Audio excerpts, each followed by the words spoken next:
Gentlemen, get on your feet and keep the tables pounding as we introduce your final fortune map trainer of WarriorCon 3, the founder of ClickFunnels, and the man who made it possible for you to be here, Mr. Russell Brunson. Two clap. Two clap. Two clap. Do it again. Two clap. Two clap. Two clap. I want you to feel it. Hold on, motherfuckers. Don't sit down yet. I even made him wear a suit. He never wears suits. Look at him. Give me respect.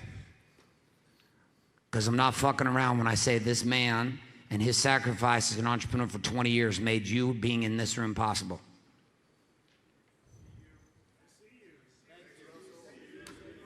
Well, if we're going to give it to him that way, we need to do it in an orderly way. I see you as a statement. Move. I see you. Move. I see you. Move. I see you. Move. I see you. And now we're going to go with thank you. Move. Thank you. Move. Thank you. Move. Thank you. And we're going to go with the third one. I'm ready to learn. Move. I'm ready to learn. Move. I'm ready to learn. Move. I'm ready to learn. Two clap. Move. Two clap. Move. Two clap. Move. Gentlemen, take a seat and off we go. We get emotional before we even get started on this journey. Oh, I'm so glad to be here, you guys, and so grateful for Garrett and Jeremy and everyone in the Warrior Movement who put in so much effort to get you guys here. I know for me, the most difficult thing that I do in my entire business is to fill an event. It is by far the hardest thing we sell, the most difficult to get people in the room. So the fact that you guys are all here means insane amounts of work that they put forth to get you guys here. Not because they care about the money, it's because they care about your transformation. And that's why I'm here as well. I don't get paid to be here. I'm here because I know there are people in this room, and if I can give you a tool, an idea, a trick, a tip, whatever that can help you to get your message out to more people, that's what I'm here for. I know this is a room of people who are producers who change the world, and that's what we're all about at ClickFunnels, is like giving people like you, giving people like Garrett, giving people the tools, the training, the things they need to get what they have out in the world to change more people's lives. Now, as I was kind of preparing this presentation today, I actually started on it earlier this week, and I was going through everything, and I remember there was a phrase that Garrett said to me earlier. Let's see, let me come right here. And it was before the last WarriorCon, and we were talking about my presentation stuff, and in true Garrett fashion, when he speaks to you, he never speaks like just hanging out. It's like everything's just so powerful. Every word, every phrase sounds like he's scripted out. And I said, what do you want me to talk about? And he said, really quickly, he said, every man is a leader, every leader has a message, and every message must be marketed. He said, I need you to come and help these men to get their messages marketed. And as I was preparing this and trying to think through this, because this is a presentation I've never given before, everything I've done for this presentation is brand new for you guys because I wanted to make sure it was right, it was special, it was exactly needed today to get you to the next step, to the next level, to the next phase of the game. And I was on Instagram on Monday or Tuesday, and I saw this picture right here. How many of you guys saw Garrett on Instagram earlier this week? And as he was on here, it was interesting. He was talking about how 10 years ago he was here in San Diego, and he said that he heard a voice, he heard something saying he needed to go to this event. It was a Brandon Bouchard event. He said, I need to go, whatever it takes. He said, I don't have the money, I don't have the time. And he said that when he got there, he slept in the park bench because he didn't have money for a hotel room. He said as he left, his wife told him that if he leaves, that she wouldn't be there when he came back. Yet he went. Like, why do people do that? Why do we do that? Why do we, us creators, producers who have these things in our head, like, why are we driven? Why do we go after them? And I thought about that as I was preparing this presentation. Like, why do we do these things? It doesn't make sense to most of the world, am I right? How many guys, do you have friends or family members or spouses or people you know who think you are insane to be here this weekend? Almost all of you. Yeah, it's different, right? But why do we do it? What do we feel? What do we hear? What is it that's causing us to move? We can't stop moving. How many of you guys have an insatiable desire where no matter how hard you tried, you couldn't turn it off? It just keeps going and going and going, right? Everyone keeps saying, Russell, your company did over $100 million in sales this year. When are you going to stop? When are you taking a vacation? When are you taking a break? Like, why would you want to take a break? I'm having the time of my life. Like every moment gets better and better and better, and I don't want to stop. Okay? And that's different than the rest of the world. And as I was thinking about this, I was thinking about Garrett, how grateful I am that 10 years ago, he didn't stop. Because if he didn't, I want you to think about it. Where would each of you guys be in your life if he had stopped 10 years ago? Now, do you think he had the information he needed to move forward? No. All he had is a voice, a drive, and they started moving. It started moving. It started moving. There's a really weird thing about faith, where you start moving, and all of a sudden, everything is dark, and you can't see where you're going. And what is faith? Faith is when you go and you take that step into the dark. You're like, I have no idea if there's anything even there. And as soon as you get there, boom, the way lights up a little bit further. You're like, oh my gosh, okay, here's the next step. And you take that step again and again and again. And you watch as Garrett's done that over the last decade of his life to get here today in front of you guys to serve you. And as I was thinking about this, one of my favorite people that has ever been on this planet, has had a huge impact on me, is a guy named Winston Churchill. Here's a picture of Winston with his Tommy gun. How many of you guys are fans of Winston Churchill? If not, you need to be. There's a new movie just came out. I haven't actually seen it yet, but it's funny. One of my buddies, Rob Cicadas, and if you guys know Rob, he's done a lot of design work for me and a lot of people. He emailed me one day. He said, "Hey, who's your favorite dead person?" I was like, "Churchill." He's like, and I'm like, "Why do you care?" And a week and a half later, this painting right here showed up in my office. He took that picture of Churchill and turned it into a painting, which stands next to my desk, and I look at it every day, and I start thinking about him. Now, his story is one of my favorites, because just like Garrett, just like me, just like most of you, he heard a voice, okay? What's interesting, if you look at this, May 10th, 1940, the Nazis moved into the English Channel, okay? And so he's there, and he wasn't the prime minister. He had everything. They were trying to figure out what to do, and they weren't his first choice. They didn't want him to be the prime minister, okay? But it fell upon him. He had the calling, okay? He was not qualified, wasn't ready. He takes the calling, and he got called to be the Prime Minister of England. This is on May 10th. Now, in the next 3 days, he started taking all the stuff, started putting all the pieces together. He built up a government, put it together, and 3 days later, on May 13th, he stepped into the House of Commons to give his maiden speech. Now, think about that moment. Think about the fear he must have been going through in his life, right? You have Hitler coming, attacking you, telling you he's going to take you out, and all of a sudden, you're given the mantle of, like, you're in charge. You got to fix this whole thing. What would you do? I can't even imagine that. And he stood up there in front of the House of Commons, and he gave a speech. And I'm going to show you guys some of my favorite parts of the speech. He said, "I would say to the House, as I said to those who joined this government, I have nothing to offer but blood, toil, tears, and sweat." Okay? He says, "We have before us an ordeal of the most grievous kind. We have before us many, many long months of suffering and struggle." He said, "What is our policy? I will say it is to wage war by sea, by land, and by air with all of our might, with all the strength that God could give us. That is our policy. You ask, what is our aim?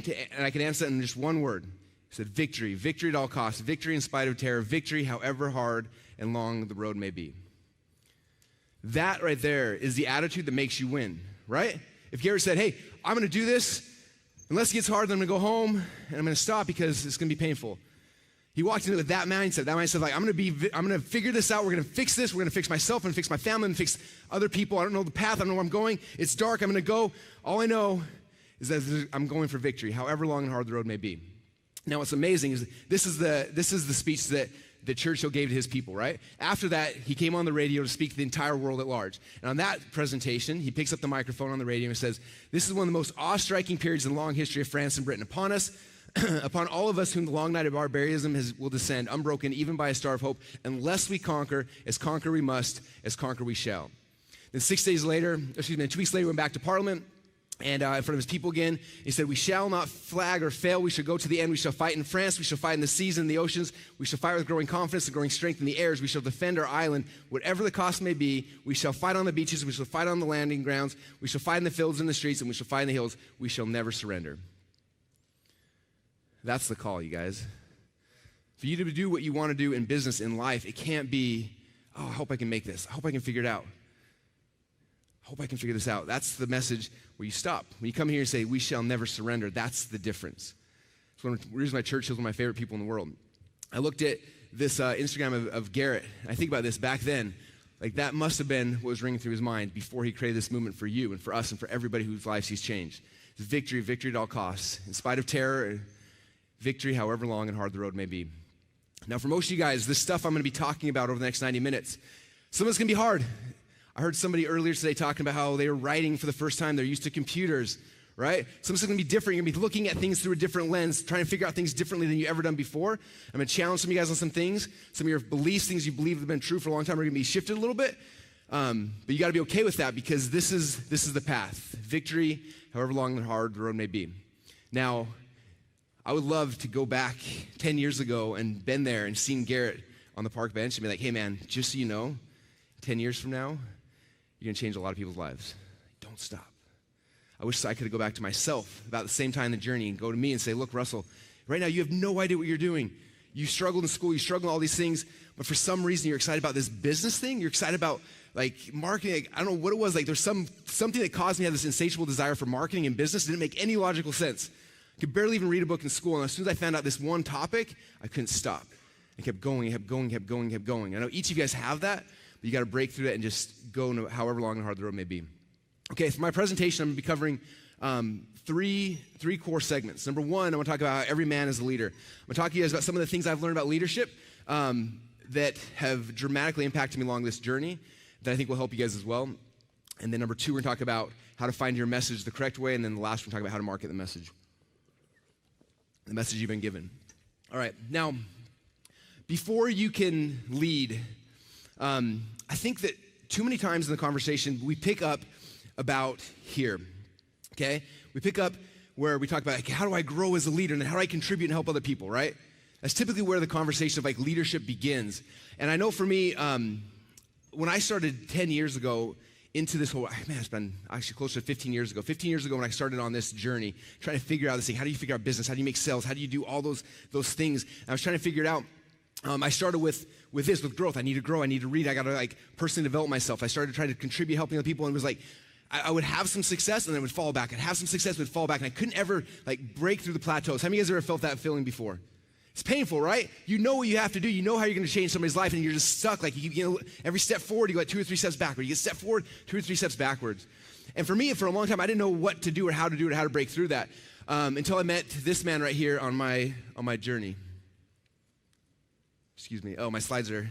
Let me make sure I get this right. Okay, I apologize.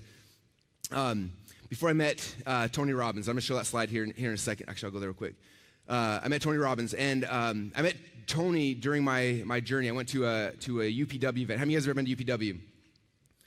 And walked on fire with Tony? If not, it is an experience that is worth doing for all of you guys.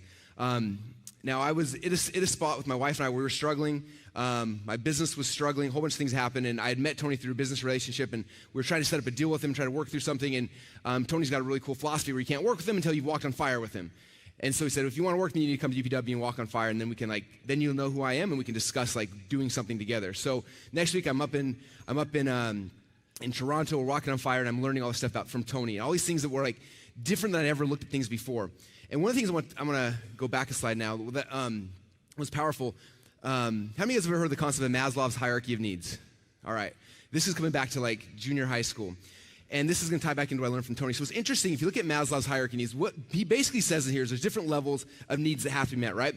At the bottom are the needs like food, water, warmth, rest, things like that, right? And if those needs haven't been met, you can't do anything else. How many of you guys, when you get hungry, that's all you can focus on is your hunger pains, right? You're not going to go and help your family, help your spouse build a business if you're hungry because you're I'm physically hungry, I have to eat. How many wrestlers do we have in the room, by the way? I know there's a bunch of them. How many of you guys remember not eating for a long period of time or drinking? Okay, for the wrestlers, we know what that's like. When you're wrestling and you're cutting weight and you can't eat or you can't drink, it's really interesting. Hunger pains disappear almost instantly when the thirst pains hit up. And all you can think about is drinking and drinking, you're just so thirsty. Okay, and I know that when those needs aren't met at the bottom of this hierarchy of needs, if you don't have those needs met, you can't do anything else. Your mind can't get past that.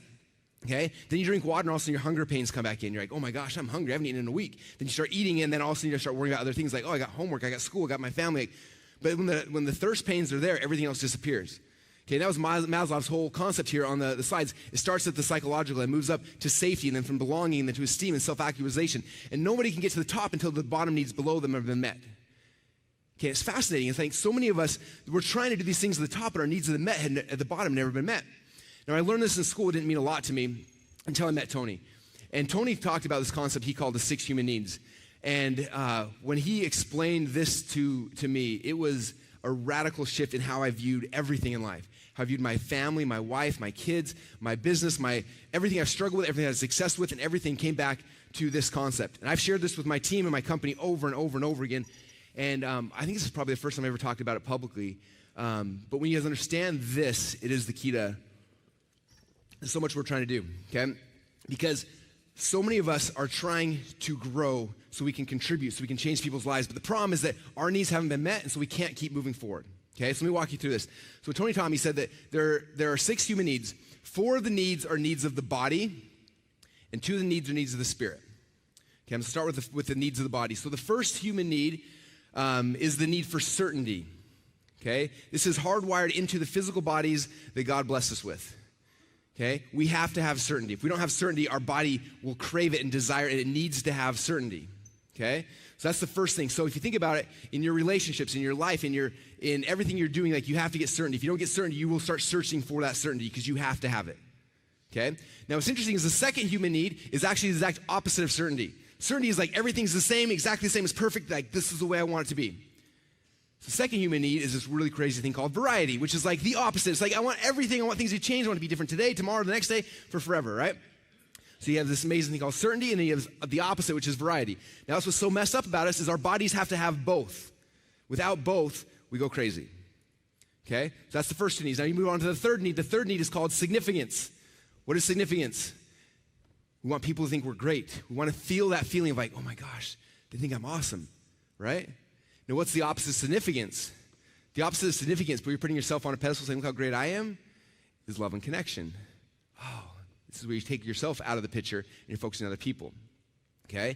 And once again, this is where the whole problem with us people as humans come, is that you've got significance and you've got love and connection. They're opposites, but you have to have them both. Okay? So you look at this right here, the 4 needs of the body. You got certainty, you got variety, you got significance, and then you have love and connection.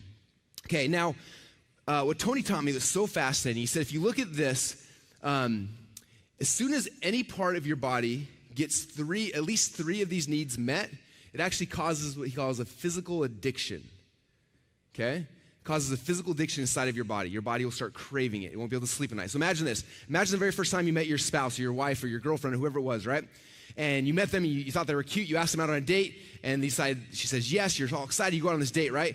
And you're sitting down at dinner the very first time, and what happens? You're talking, you have a great conversation, and all of a sudden she's asking you questions about yourself, and how do you feel?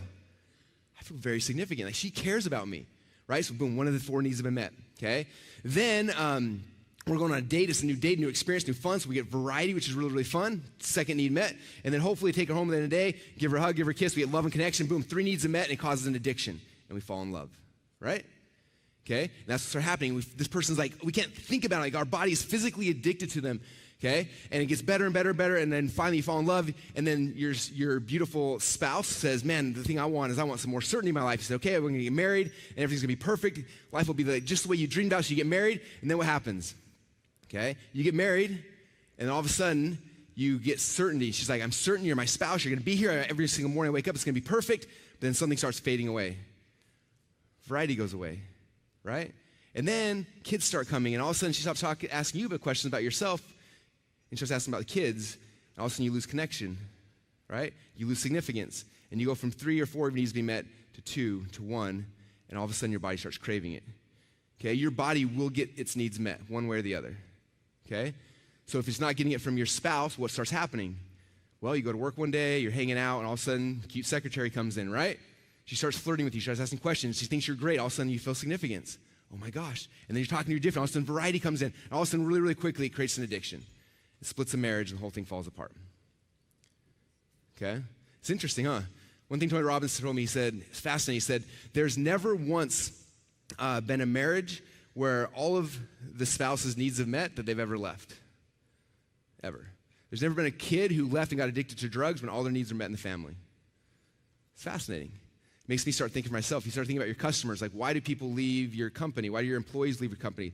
If their needs aren't getting met, they'll get met somewhere. They will leave. Okay? And it's fascinating. If you look at how Warrior has been created, if you look at how I've created my company, I try to get these needs met for all of my customers all the time, because if they get the needs met, they stay. Okay, now I want to take this to the next step. So take this into the conversation here at Warrior, right? So we've got the core 4, body, being, balance, and business, right?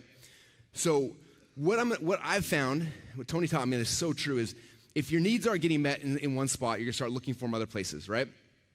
Actually, I wanna go back one. I'm gonna go back here and spend a little more time on this for one more second. This isn't just true in like relationships. This is true in all aspects of your life, right? Think about those who overeat and they start gaining a lot of weight. Why do they do that? Okay? It's because something's caused an addiction, right? Think about this. Think about your relationship with food, okay? If you know that every single day I'm gonna eat a bunch of food and I get this feeling in my stomach where I feel full, I feel good, that gives you what? Certainty, right? But you go out to eat with your friends and every day you're ordering new things, you're getting sushi, you're getting steak and different things, you get this variety of like, oh my gosh, this new food every single day. I'm certain I'm gonna feel full, the variety's different, it's exciting, it's amazing, and then I'm with my friends, we're hanging out, we're talking, having a good time, I get significance, boom, I'm addicted to food. I get a physical addiction, right? Same thing true in sports, right? Why did I wrestle? Okay, I'm obsessed with wrestling. The reason why I didn't get here till today is because my twin 12-year-old boys, and we had a big wrestling tournament last night, and I'm obsessed with it, right? Like, why am I so obsessed with wrestling myself and other things? Because when I was a wrestler, I stepped on the mat, a couple things happened. I knew what happened when I stepped on the mat. I got absolute certainty. Every single time there's a new opponent, I got to figure things out. I got variety, right? I got significance when I got my hand raised. I felt love and connection with my teammates. Okay? All four of my needs were being met by wrestling, so I was there. That's why I spent so much time and energy and focus there. Why do I spend so much time in business? Same things. Okay? I get certainty, every single day I walk in, I'm on my computer, I'm doing my thing, I know how it's gonna work. I get the variety of every single day, there's new people, new challenges, new things happening. I get the significance of standing on stage right here and hearing you guys. I get love and connection, giving hugs to Garrett and Jeremy backstage, to different people I've had a chance to serve, right? It causes physical addictions. So addictions aren't always bad, they can be very, very good when you start understanding it. Okay, so for me, in my life, when I started learning this and started understanding it, it's like I cannot go and contribute and help other people because every time I try to do that, if my needs haven't been met over here, my body slips back and be like, I have to find this thing. I gotta get significance. I gotta get variety. I gotta get all these other things figured out or else I can't continue to serve. Every step forward, I would take 2 or 3 steps and go backwards until I understood this from Tony. Okay? And so when Tony gave me this as a tool, I started figuring out, okay, well, what things are causing addictions in my life, both positive and negative? Because if they're positive, that's amazing. It means the good things are happening. If they're negative, what's wrong? Okay, and so first I started with myself, figuring those things out for myself. In business, what are the positives? In my family, in my business, all those things. And I started looking at that through the lens after I met Garrett. I started looking through this as the lens. It's okay, with my body, how are my needs being met? They can be met positively or negatively, right? If they're negative right now, and they were, okay, like why am I gaining weight? Why am I not happy with the way I physically feel? I started looking closely at myself and I realized, oh my gosh, I'm getting my certainty, my variety, and my love and connection met in a non-healthy way. And I started shifting those things around.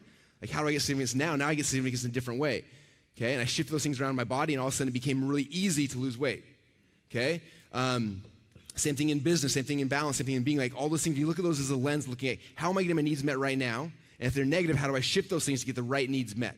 When you make that shift, everything starts changing. Now you start focusing on the needs of your body, and then you can transition to the needs of the spirit. Now, most people never get to the needs of the spirit because they cannot figure out how to control their body. Okay? And when you master the control of your body, then it becomes easy. Okay, so let's go to next steps in Tony Robbins' 6 human needs, right? So we have the 4 needs of the body: certainty, variety, significance, love, and connection. And then we have the 2 needs of the spirit. Like I said, most people never get here. The first need of the spirit is growth. Okay? Every one of us in our lives go through a phase of growth where you're growing, you're learning, you're figuring things out, right? When you were in school, you were a student, you started studying. For me, I was a wrestler. I started learning, I started growing, right? Now, growth is an amazing part of the journey, but it also becomes a very hollow part. Eventually, you keep learning, you keep growing, and if you don't do something with that, you get stuck. How many of you have ever been in a phase in your life where you're learning, you're studying, you're like you feel like you're in this growth phase, but eventually you can't continue to grow, you can't continue to learn, you're just stuck. Have you guys ever felt that before? It's frustrating, right? Like, I'm doing all the things, I'm learning, I'm like growing, but I can't continue to grow. Okay? And so we transition from growth to the next phase, which is contribution. This is where we start giving and start serving. And the only way to continue to grow after a certain point is through contribution. Okay? If you guys have read the Expert Secrets book, this is what we start with.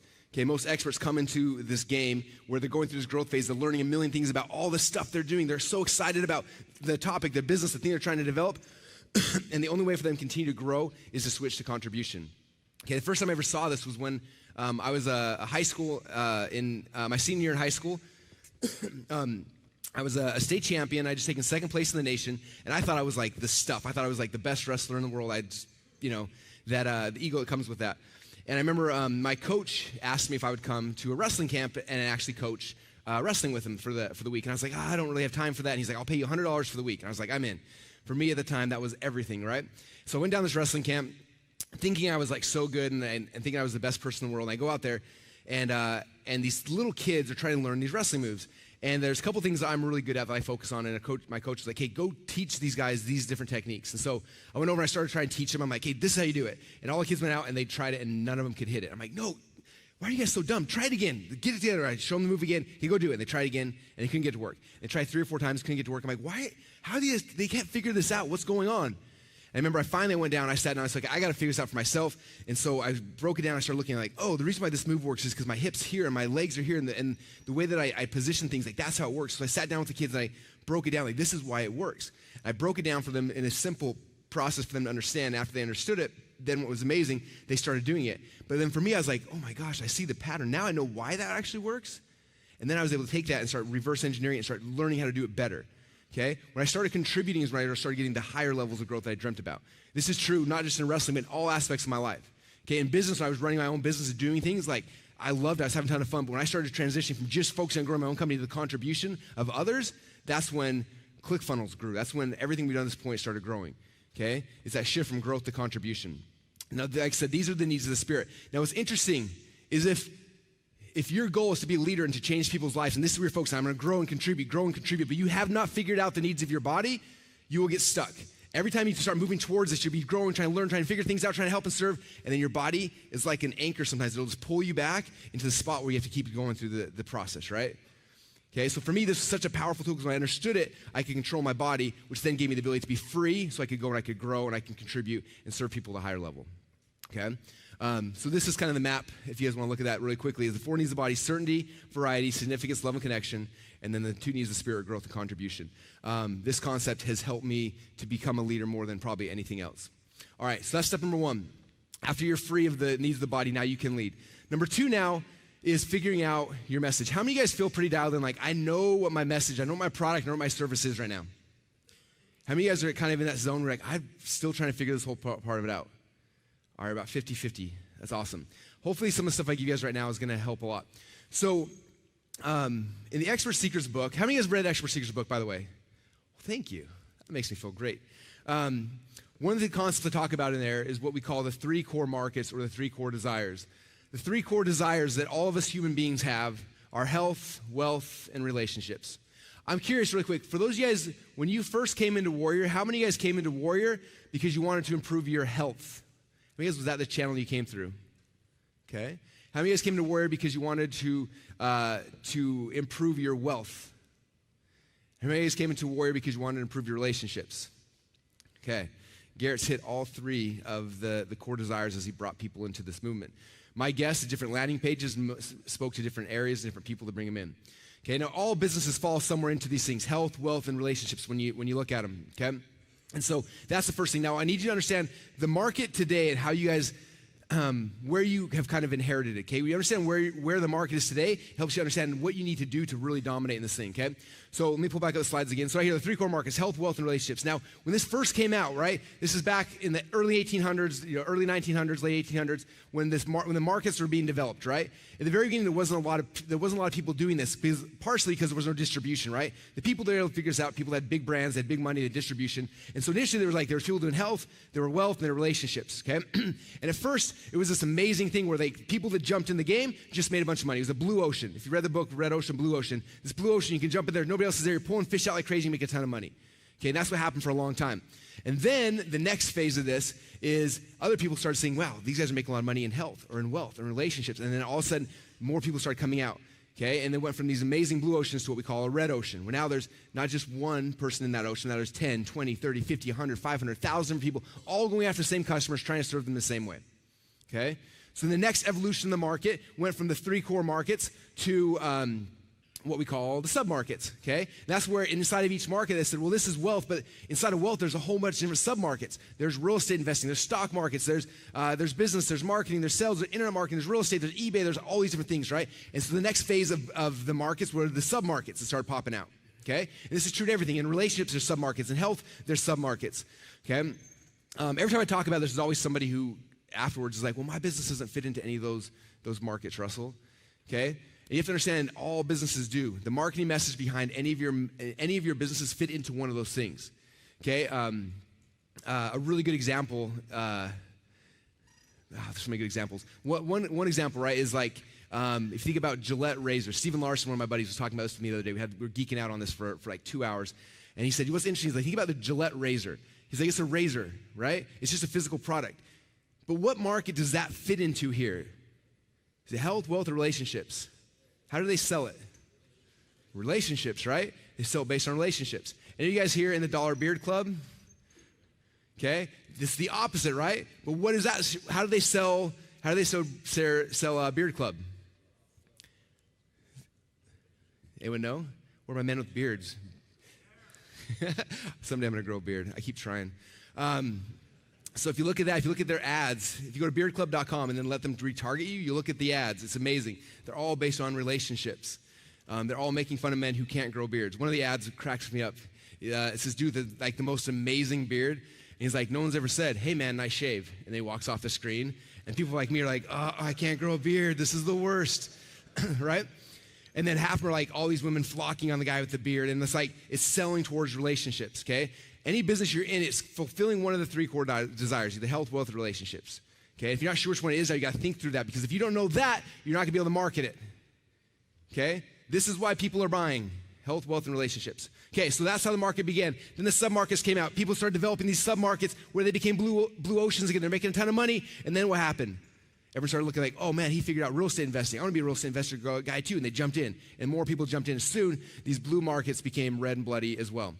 Okay, and then the next phase of the markets are what we call the niches. This is where inside of each of these submarkets, people broke down again and started specializing. Okay, the internet's made this very easy for us because now we can target people so specific that we can actually do it. Prior to the internet, the niches didn't appear because it was too expensive to market to those sub-niches. Okay, but the internet came, it became easy, and all of a sudden people started fragmenting the markets. Now people could own a certain segment of the market, and they could make a lot of money because of how easy it was to start targeting people. Now, just so you're fully aware, kind of the market we're in today, most of the niches are getting very red and bloody. So the question then is like, well, where do we go now? How should I be building my business if this is what keeps happening? Okay? It's a question I've been asking myself a lot too, is like, how do you go? Like, there's so many more people, and we're getting more people in business, keeps growing. Like, how do we keep developing and innovating? How do we stay in front of it all the time? And the concept I want to share with you guys is a concept called becoming a category king. All right. One of my, probably the best book on business I've read this year is a book called Play Bigger. Anyone read this book yet? 2 or 3 of you guys.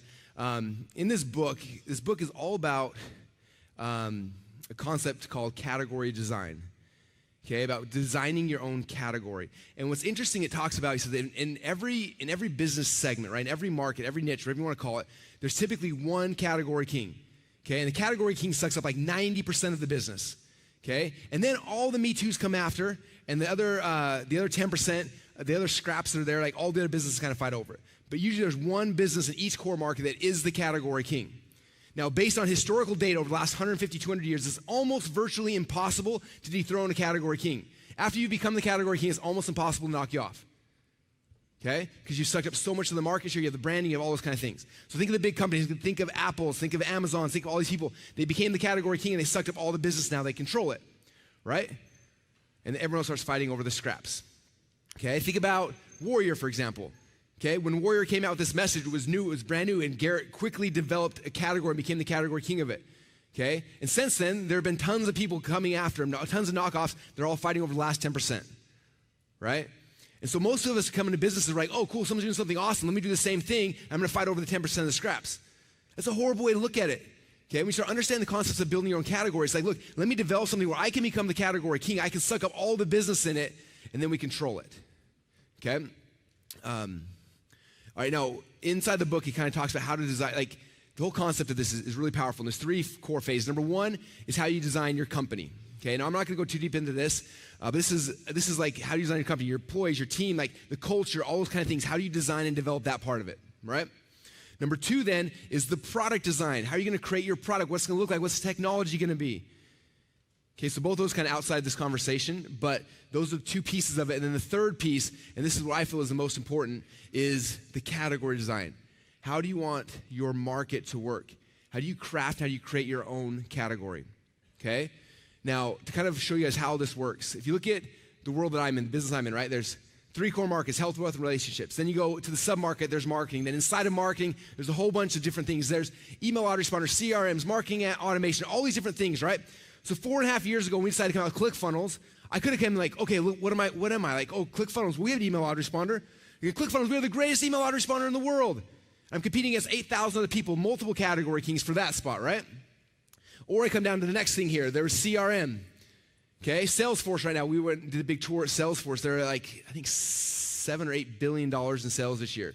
Now, ClickFunnels is a CRM, right? I could have said, hey, ClickFunnels is the best CRM in the world. And I could have fought over the scraps of all 2,000 other CRMs. They're all going after that same market as me, right? We have a CRM, but like that's not the category's already defined. There's already a category king there. For me to dethrone an $8 billion a year king is not likely to happen, no matter how good of a marketer I am, right? Marketing automation is another one. There's all these different categories I'm looking at. I'm becoming very, very aware of the plane that I'm playing on, looking at all the different businesses, what is happening right now. I look at that, I become aware of it. I was like, okay, how do I create my own category? Okay, I'm not going into an existing category and developing it. I'm not giving the best email autoresponder, the best CRM, the best marketing automation. How do I create my own category? And I sidestepped it, and we built sales funnels. Sales funnels was a new category. People were talking about it. There was a little thing, but there was no category king. There was nobody that stepped and said, this is what I'm going to own. This is what I'm going to control. This is what I'm going to conquer. And so because of that, we created our own category. We designed it. And now we got an unfair advantage because we have the time to start running after it. So you guys know the stories. We went after lead pages. Lead pages was the best landing page platform at the time. If I was on the best landing page platform at the time, I would have been going up against category king. And historically, it's almost impossible to dethrone a category king. Okay? But I became sales funnels. We became the biggest sales funnel team in the world. And lead pages disappeared. We sucked up all their business, but I didn't go head to head with that. If I would have had I have, it would have been a different story. Okay, Infusionsoft, probably the biggest marketing automation platform and CRM in our space at the time, right? If I would have came in and said, ClickFunnels, we are CRM, we're a marketing automation platform. If I would have jumped into these red oceans that all the people are fighting over, it would have been a very, very difficult challenge. Instead, I stepped aside and I created my own category that I could control. I control the market. I control the verbs, the language patterns, all that kind of stuff. I control it, and now I can shift it, right? I can create whatever I want. Now, just because you create a category doesn't mean you're always going to win, right? A lot of times the company comes out and someone else beats them to the point before they become the category king. But I want to design it and craft it in a way and then come in like a wrecking ball so I can control that thing before anyone else has a chance. Because after you're the category king, it's almost impossible to dethrone you, okay? And so that's kind of what you got to think about. So for you guys in your business, I want you to look at this and say, okay, where am I at? Okay? You have to be very, very aware. People all the time are like, well, who are your competitors? Like, I don't know. I'm just doing my own thing. And it's like, you have to know. If you have no idea what's happening around you inside your market, you're in trouble. Because you may be standing in, I could have launched ClickFunnels as a CRM, and I'm going to get Salesforce head-to-head, and I'd never be where we are today, right? But because we created something new, a new opportunity, something that was different, that's how we got market share so quickly, so fast, and everything else started coming from that, right? So half of this is just designing and developing your category at the very beginning. If you design this correctly, it becomes easy. If you design it wrong, it becomes difficult. Okay? It's interesting. I have a friend right now who's launching a new software company, and it's interesting because all of his messaging is like, hey, you guys know this company over here, aka the category king? We're like them, only we're better and we're faster and we're cheaper and da da da da da.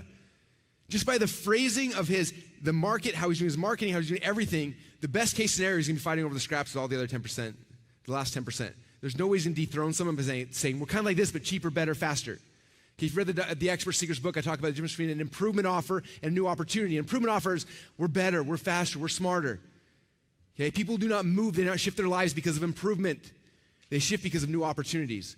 So when I was able to come out and say sales funnels is the new opportunity, this is different, people shift, people move. So for you guys, what is your new opportunity? What can you become the category king of? Okay, and you got to become aware of who are the other people around you so you know how to craft and create and design your category. If you haven't read the book, Play Bigger, highly recommend it. Like I said, me and my team and everyone I know has been geeking out on it because it's such a powerful thing, okay? All right, so becoming a category king. Again, number one, improvement offers almost always lose. They always lose in the long run. Okay, number two, new opportunities always win. Okay, you have to create a new opportunity. If you're just a me too, I'm a little bit faster, I'm a little smarter, I'm a little cheaper, you're always going to be fighting the last 10% of the scraps. Okay, no matter your best case scenario, your company's only going to get this big. You create a new opportunity, there's seriously no ceiling. You can grow as big and as fast and as long as you want. Okay, but you got to create your own category. Okay, so the question then is how do you find your category, okay?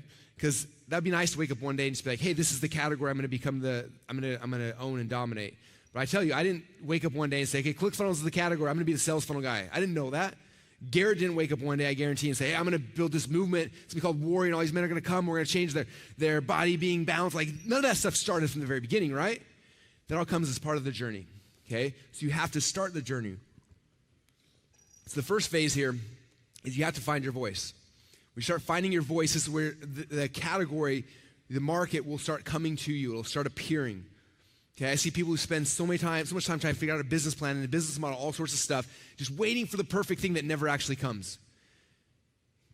Okay, it comes from starting the journey and looking to find your voice. Okay, all right. How many of you guys right now who are currently in this room? How many of you guys are currently publishing somehow? You're publishing. You're doing a podcast. You're writing a blog. You're doing a newsletter. You're publishing something. Okay, how many of you guys, keep your hands up, you're doing it? How many of you guys are doing it at least monthly? Keep your hands up, at least weekly, at least daily, multiple times a day. All right. I bet you if we ran that ratio of people's income levels, they'd be very similar as well.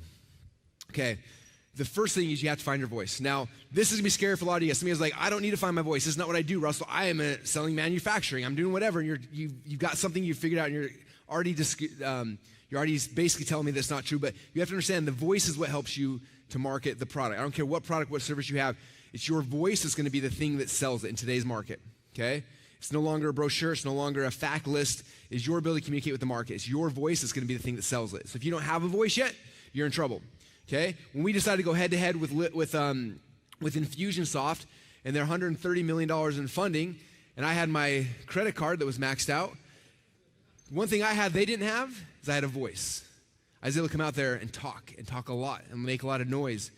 And they had no recourse. They couldn't do anything, okay? Because they didn't have a voice. Your voice is so essential for you dominating a market. You have to start doing it. So I always tell people, and I talked about this last WarriorCon as well, how many of you guys right now who are in the room, actually I'm pulling these things. How many of you guys are writers and you like to write?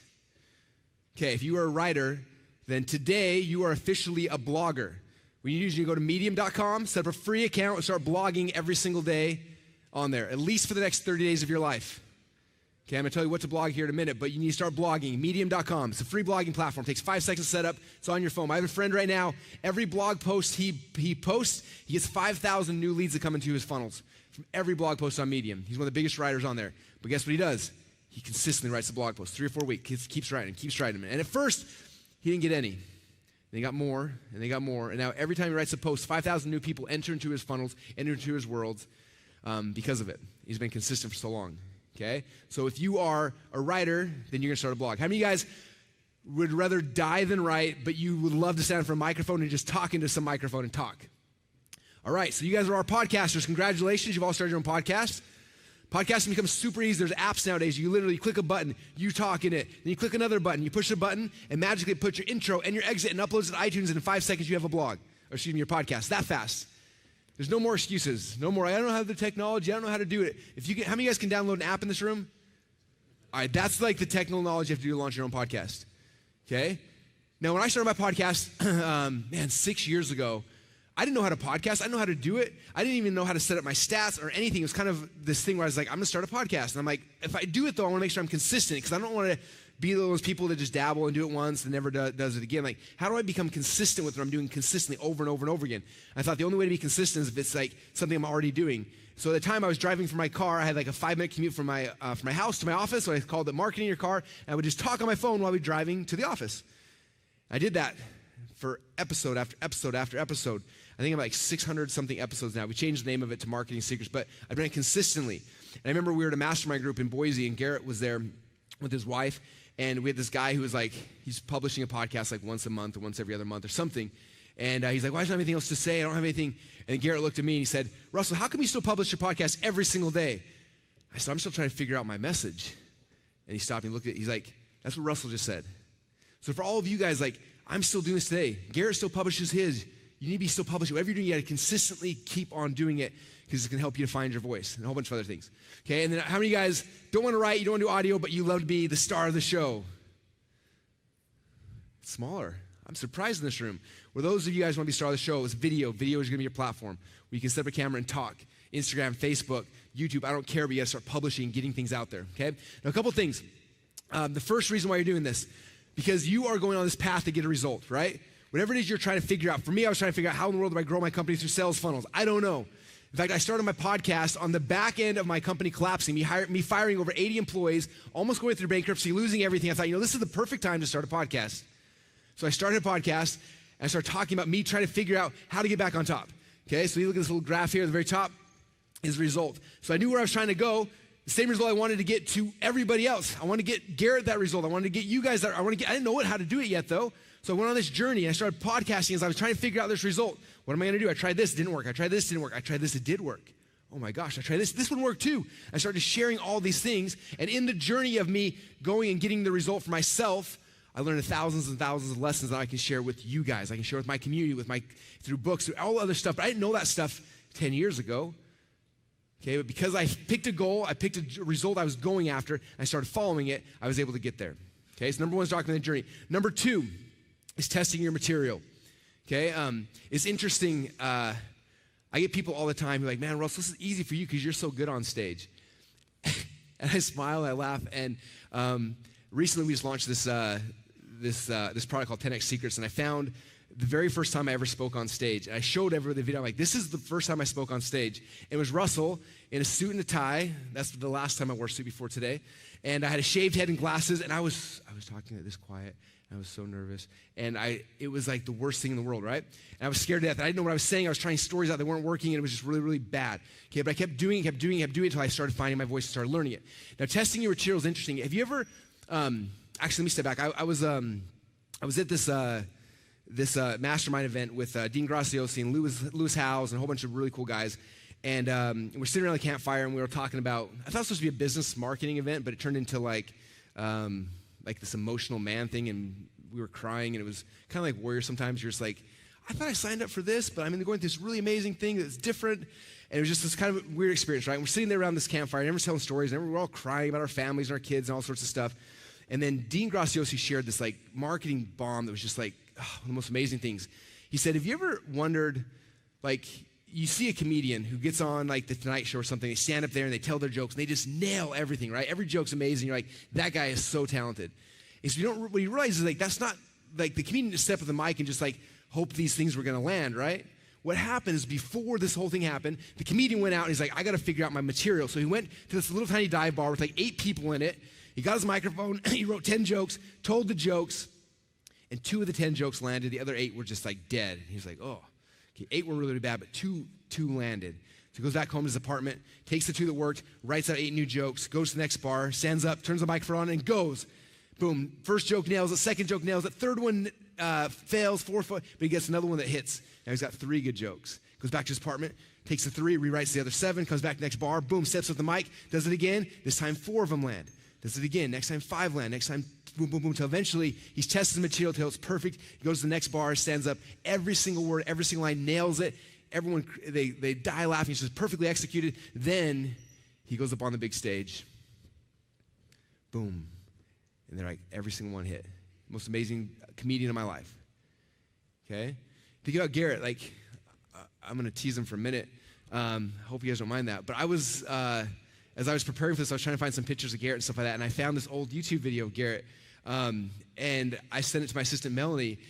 And Melanie's, she runs my events, so she knows Garrett very well and all this stuff. And I think she's a little scared of him, if I'm completely honest, because he's so, in fact, our last event, I don't know if you guys knew this. How many of you guys were at Funnel Hacking Live last year? So I don't give Garrett too much direction because I trust him. And they messed with me, like, hey, Garrett's backstage, come say hi. So I come back to say him, and he's back in the audience, and he has this mask on half his face. And I'm like, dude, what are you doing? And he's like, do you trust me? Like, yeah. He's like, then it's all gonna be fine. I was like, oh my gosh. So I come out, sit in the audience, everybody else, and I watched him do this most amazing performance. It was insanely good, right? I'm trying to remember why I'm telling you guys this story. So Melanie, I said, so this is like the Garrett that Melanie knows really, really well, and that's like her lens of Garrett. And so I'm going through to find a bunch of stuff from Garrett. I found these old videos from when he was first started, when he was first figuring things out, and he was barefoot in all the videos, and he was like, it was so funny, and I showed Melanie the things, And we were kind of teasing about it. I said, you know what's powerful about it is like, these were like 8, 10, 12 years ago as he was doing these videos. And he said that he was doing it when he was testing his material, right?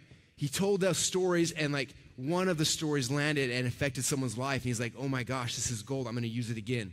But I need some more material. Went back, figured some more stuff out, came back, tried it again. The next Facebook Live, the next podcast, the next story. Came back, did it again, did it again, did it again. 1 year, year 1 turned to year 2, to year 3, to year 4, to year 5, 6, 7, 8, 9, 10. And now he's here standing in front of you guys, changing all your lives. Okay? The same thing is true for you. If you're not doing this, if you're not testing your material, you're not going to find your voice. Okay? And the last one, we're getting to hook story offer here in a second, is it helps you to find your hooks.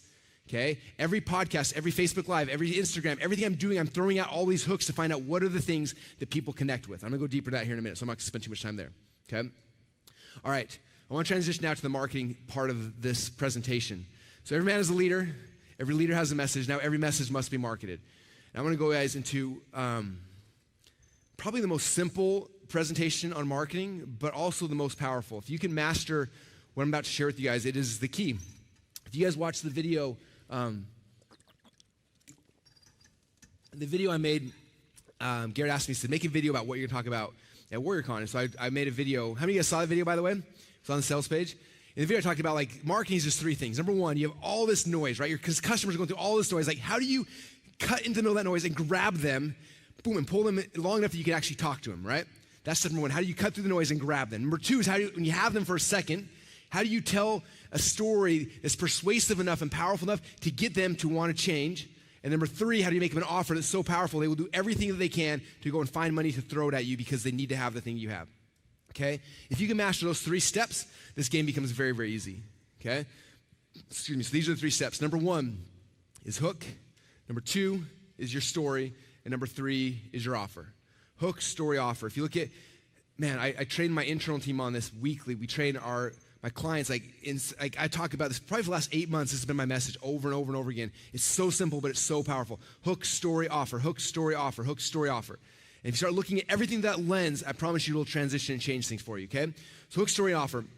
If you look at this, when you start building funnels, I don't care what kind of funnel you use, these 3 things, hook, story, and offer, will be at every single step in the sales process, okay? Right here on the left-hand side, this is an ad. It could be Facebook, Instagram, YouTube, Google, I don't care. But on the left-hand side, in that ad, there's always a hook, a story, and an offer.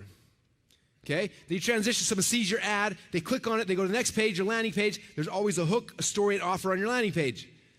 Then if they decide to give you their contact information, they move to the sales page, there's always a hook, story, offer on the sales page. And if you transition again to the upsells, if I get my slides back up, it's the same thing on the upsells as well. Transition to hook, story, offer. So hook, story, offer is used in every single aspect of your customer journey. Every single time you're introduced to me or to Garrett, to anyone, if you start watching through different lenses, you'll notice there's always a hook. There's always a story. There's always an offer. There's a hook on the landing page that gets you to, as you're sitting there taking a dump, you're scrolling through, all of a sudden a hook that grabs you. You're like, what?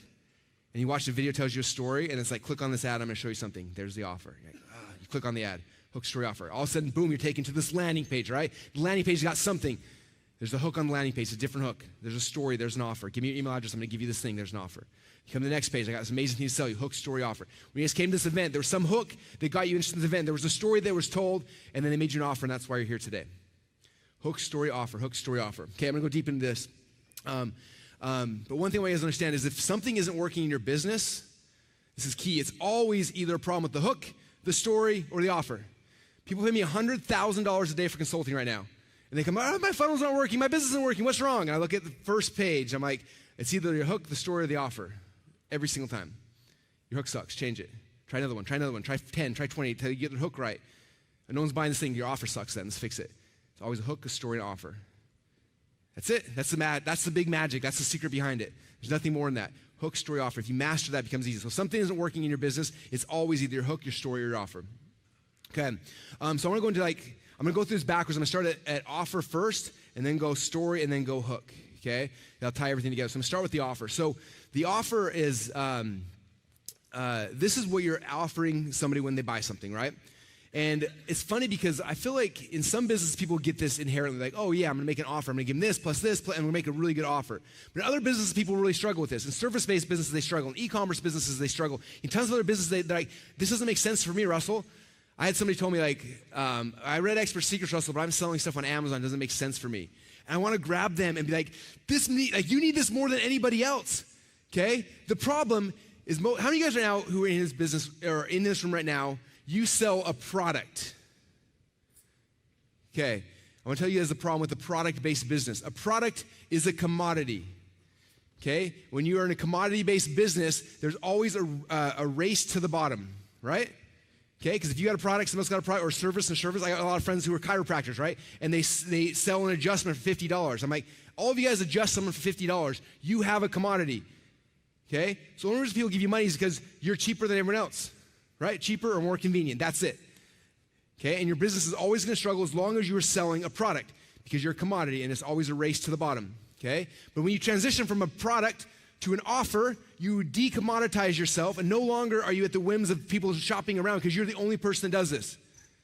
How many of you guys could have figured out another way to fix the reason why you're here? Think about the reason why you're here in this room right now, okay? How many of you guys feel like you could have gotten the experience, the change in any other way? You couldn't, right? Because of the offer Garrett created to get you here, right? The speakers, the people, the training, all the stuff that you created an offer that is not a commodity. There's nowhere else on planet Earth you can get something like this. Okay, I got e-commerce people who come to us all the time, and they're like, here's my physical product, but there's 45 other people on Amazon that sell it, and it sucks because I got to sell this thing for $12, even though it's worth $97, because everyone else has got a lower price, and so whoever got the lowest price wins, so I have to undercut myself, and I'm not making any money anymore. Okay, I said, well, because you're selling a commodity, that's your problem. Okay, let's take then, how do we decommoditize it and turn it into an offer? So an offer is bundling, it's taking something that's tangible and turning something that you are the only person that has. You decommoditize it, okay? All right, now I want you to understand there's two ways to have the cheapest product, okay? And the first way sucks. Number one is decreasing price, okay? It's funny, Dan Kennedy was one of my first mentors. He used to tell me, he said that there is no strategic advantage of being the second lowest price leader in town. Okay, there's a huge strategic advantage of being the most expensive. Okay, so if you can't be Walmart, don't be like, hey, we're a little bit more expensive than Walmart, but we're way nicer. No, go on the other side and become the most expensive. Okay, so you can decrease the price. The second way to have a cheap product is increase the value. I'm going to show you guys a ton of ways where we can increase the value. Okay, so here's an example. How many of you guys have an iPhone or some kind of phone? Okay, how much do the new iPhones cost? Anyone know? 300, 500? I heard all sorts of numbers. Okay, $1,000. All right, let's say $1,000 for number's sake. We'll make it easier. Okay, so an iPhone is a commodity, right? You can go to Best Buy, you can buy them. You can go to Amazon, you can buy them. You can go to Apple, you can buy them. But no matter where you get them, it's the same price. It's $1,000. Let's say, right? It's a commodity. Okay, so if I was going to go and become an iPhone seller, the only way I can compete with that is to lower the price and try out, like, okay, I'll sell mine for $800, right? But I lose margin, or maybe there's no margin, and then I can't compete, right? So every time I become cheaper by lowering price, but I can become cheaper by increasing value instead, okay? So for example, for this iPhone, it starts with the market we talked about earlier, okay? So instead of trying to sell iPhone to the entire world, I'm going to sell it just to entrepreneurial men, okay? So I pick a market first, okay? So entrepreneurial men. Then beside there, I say, okay, well, how can I make this phone more sexy? How can I make this offer better? And I start thinking through that. I say, okay, well, I have this phone. What else can I include in it? In fact, I don't have my phone on me right now, but I want to try to auction off my phone right now. Okay, my phone is the newest iPhone. It's kind of old. I've had it for a while, so it's kind of beat up and stuff. So it's probably the value's decreased a little bit, but I'm going to increase the value. So on the side of my phone, a couple things. Number one, if you look at my Rolodex of the contacts inside of my phone, I have the personal cell phone numbers of Tony Robbins, Richard Branson, Garrett White, pretty much most influencers that you would know. I have the personal cell phone. So that's the first thing. When you get my phone, you also get my whole contact list of all the top influencers in the world. Okay, that's number one. Number two, how many of you guys are obsessed with studying sales, marketing, and persuasion? Cool. In the last 13 years, the last time I did a count, it was like $774,000 I've spent in marketing, sales, and persuasion courses. And recently, I took like 8 bookshelves that would have wrapped that whole wall and probably half of this wall full of books and courses and training programs. I had my brother rip all the audios and put them on an audiobook format, and I put them all on my phone. So literally on my phone, if you go to the iBooks app, there's over $750,000 in marketing, sales, and persuasion courses. Every course from the beginning of time till now that's ever come out, I own. I know that because I spend so much time on eBay looking for old marketing courses that you can't find anywhere. When they pop up, I buy them, I get them, put it in my phone, and they're there. Okay? I probably have, there's probably 25 or 26 different Tony Robbins courses. Only 13 of now they still sell. The other ones are unmarked, like they're nowhere. You can't find them anywhere. I've got every Dan Kennedy course on demand, every J. Abraham course, everything Garrett's ever put out is on my phone in audiobook format. Over $770,000 of courses. So the first thing you'll get my personal Rolodex of all the influencers you ever want to connect with. Number 2, you get my entire marketing course. Number 3, I have a really cool app called Voxer, and I have like direct walkie-talkie access to anyone. So I charge $100,000 a day for consulting right now. You can walkie-talkie me whenever you want because walkie-talkie app's on there as well. Let's see, what else can I put on there? My email's on there, so you have access to every contact, every vendor I use, everything. You just log my email and grab it all from there as well. You have my social platforms. So if you log into Facebook, Instagram, there's over 1 million entrepreneurs. You can just message as much as you want, anytime you want, just for free. And all that's just on my phone right now. So I'm going to start auctioning that phone off. How many of you guys, if we start the auction at $1,000, we'll pay for that phone right now? Okay, if we went to $5,000, $10,000, $20,000, $25,000, $30,000, $40,000, $50,000, $100,000, $200,000, $250,000, $500,000. I've got about a dozen people who pay me $500,000 right now for my cell phone. But Russell, you can just go buy it at Best Buy. It's the same thing. What did I do? I picked a market that I understand, and I create an offer that will blow their minds. Okay? I can get the cheapest product in town by lowering the price or increasing the value. That's the cheapest phone in the world right now, right? If I sell it for $1,000, it's the cheapest phone in the world. Do you see how this works? Okay, I'm gonna show you guys another example. How many of you guys saw this movie, The Greatest Showman? Yeah, okay. So I saw this movie, and I loved it because it's all about entrepreneurship. And I started thinking about this whole offer creation thing. I was like, how would I, if I want to teach this to my kids, and so I told my kids, I was like, okay, this is this DVD. You can buy it at Walmart for like $20. I was like, if you guys go sell this, you're going to make like $2 or $3 for every single sale.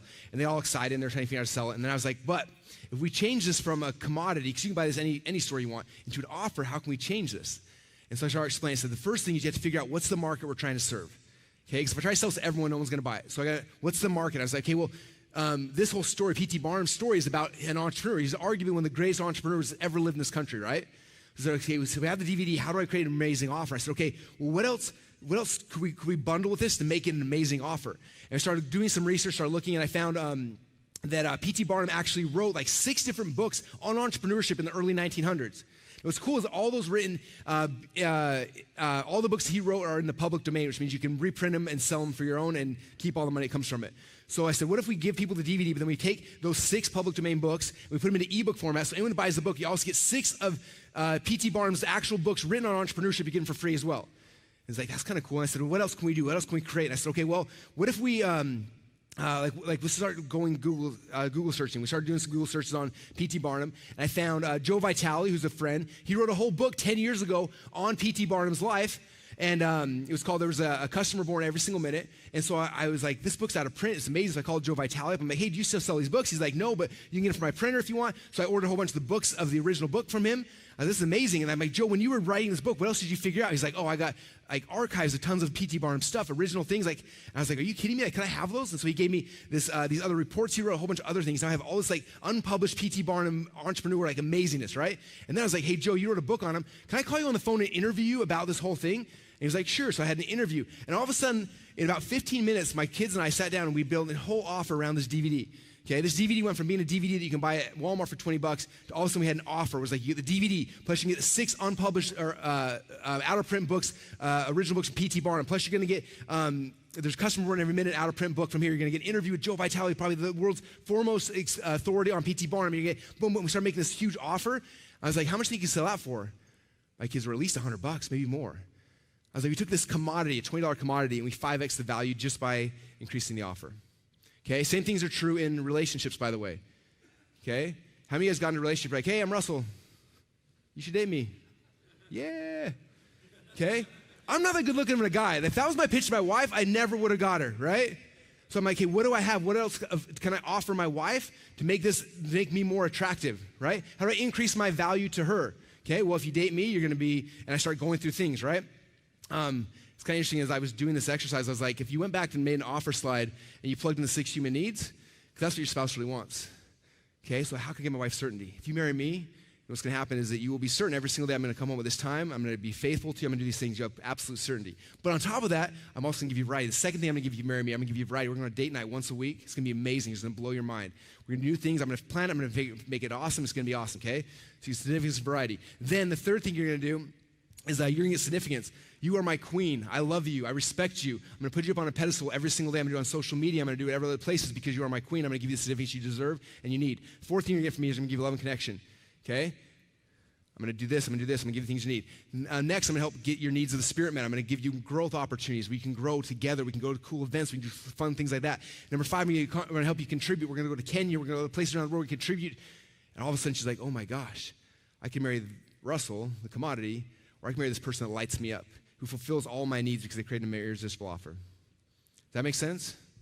So in all aspects, you guys, offers we're using every single day in everything you're doing, okay? And your ability to sell something is just increasing the value of your offer, okay? People give you money when the money seems cheaper to them than the thing you're giving them. That's it. So if I put an offer out there and nobody buys this, either the offer just sucked or the value wasn't high enough for what I was asking. So what can I add to it to increase the value? Increase the value, because there is a tipping point for every single person. And some of you guys, it was $1,000 is all you would give me for my phone. Some of you guys said $500,000. That was the tipping point where you would have done it, right? Because I increase the value that high. So for you just got to think through that, how much do I increase the value till the tipping point happens that people will start giving you money. And right now, if nobody's giving you money, it's because your offer sucks. Fix your offer, increase the value, people will start giving you money. That's the first phase here, okay? So there's offer.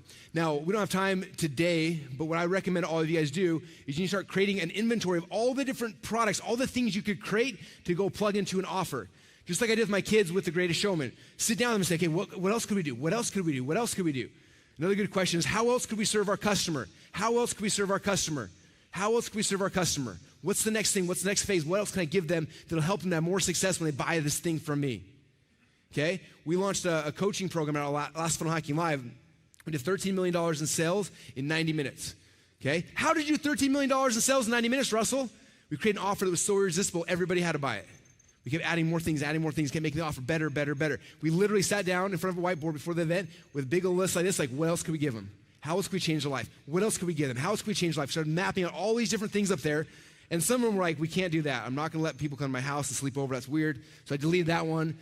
But that one's awesome. We're going to go on a cruise with them? Yeah, let's do that. They would love that. What about this? How else can we help them? How else can we serve them? And just put up as many different things as we can, okay? Especially if you're in a service-based business or a product-based business, because your mind's not thinking like this typically.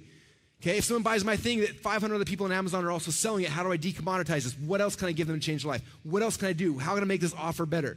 If you're a service or you're adjusting people in a chiropractic clinic, you're cleaning people's teeth, and there's 500 other dentists that live in your hometown, how do you make your offer better? The answer to that question is how you start growing your company. How do I make this offer better? When you come to me, you're getting your dental teeth just like everyone else, but you're going to get this, and you're going to get this, and you're going to get this, and increasing the offer.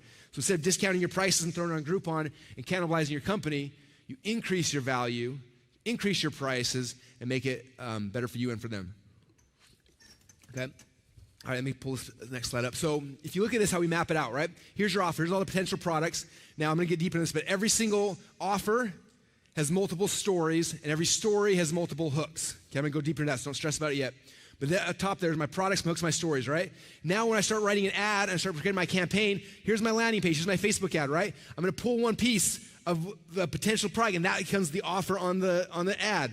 I pull something out, it becomes the offer on the landing page. I'm pulling pieces out of this thing. I'm taking this offer and I'm unboxing it to create a sales funnel. Does that make sense?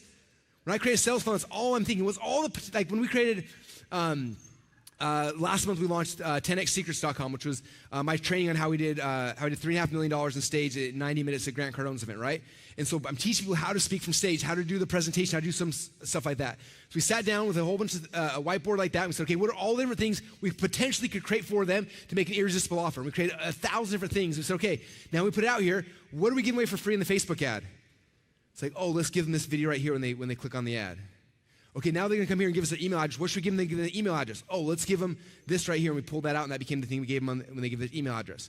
Then when they buy the first product, what should we give them? Like, okay, let's give them the training. We're giving them this training. We're giving them the PowerPoint slides. We're giving them this. We start giving them all the things. We create an offer. That became the next step. Okay, so for you and your team, when you're trying to figure out how do we make our business grow, it's like, first off is how do you make an amazing offer? It's sitting down in front of a whiteboard and putting out all those potential things. and then figuring out, okay, in this funnel, in this flow, what is the logical sequencing of offers that we need to do to change somebody's life? Okay? What's the first thing they need to have when they come to my world? What's the second thing? What's the third thing? What's the fourth thing to be able to actually give them the result they're looking for? Okay. This is kind of fascinating. I found this when I was looking this up. This is Claude Hopkins. He's the father of modern advertising. He wrote Scientific Advertising. So any of the marketing nerds in the room, you guys know who Claude Hopkins is.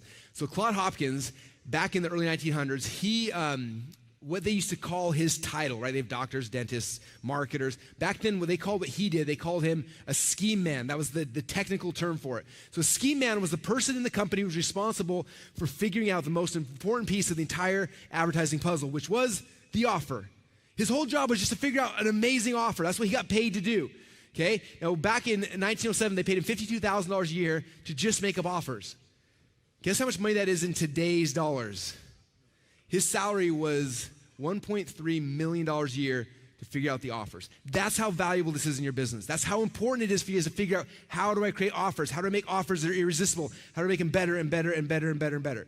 One good offer will change your life. Okay? When we first launched ClickFunnels, some of you guys have heard me tell the story before. The first time we put it out there, put out a funnel, put out an offer, didn't convert.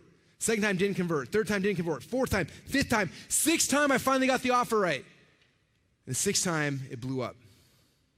Okay, but what would have happened if I stopped after the first offer, the second offer? Okay, we never got it. All right, the offer increases the value, whatever it is you're selling.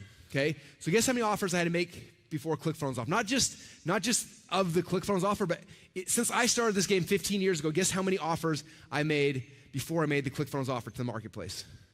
Any guesses? I counted this weekend. I was curious. So I went back to the Wayback Machine, my old domain register, and counted every single one. 97 offers I put out to the marketplace before the ClickFunnels one took off and hit. Okay? Now, I'm going to show you guys a couple of them. This is about 30 of them. Every one of these was new offer, putting it out, putting it out, putting it out, putting it out. We kept putting these things out in the marketplace. Some of them, home runs. Some of them, strikeouts. Some of them worked, some didn't work. We kept doing it over and over and over and over and over again until we started figuring out, what did the market respond? What do they want? How are we going to do it? Until we figured out the right things. All right, that's like a third of them right there, okay? So we did 97, and then after the 97th offer, boom, we launched the one that made us the category king.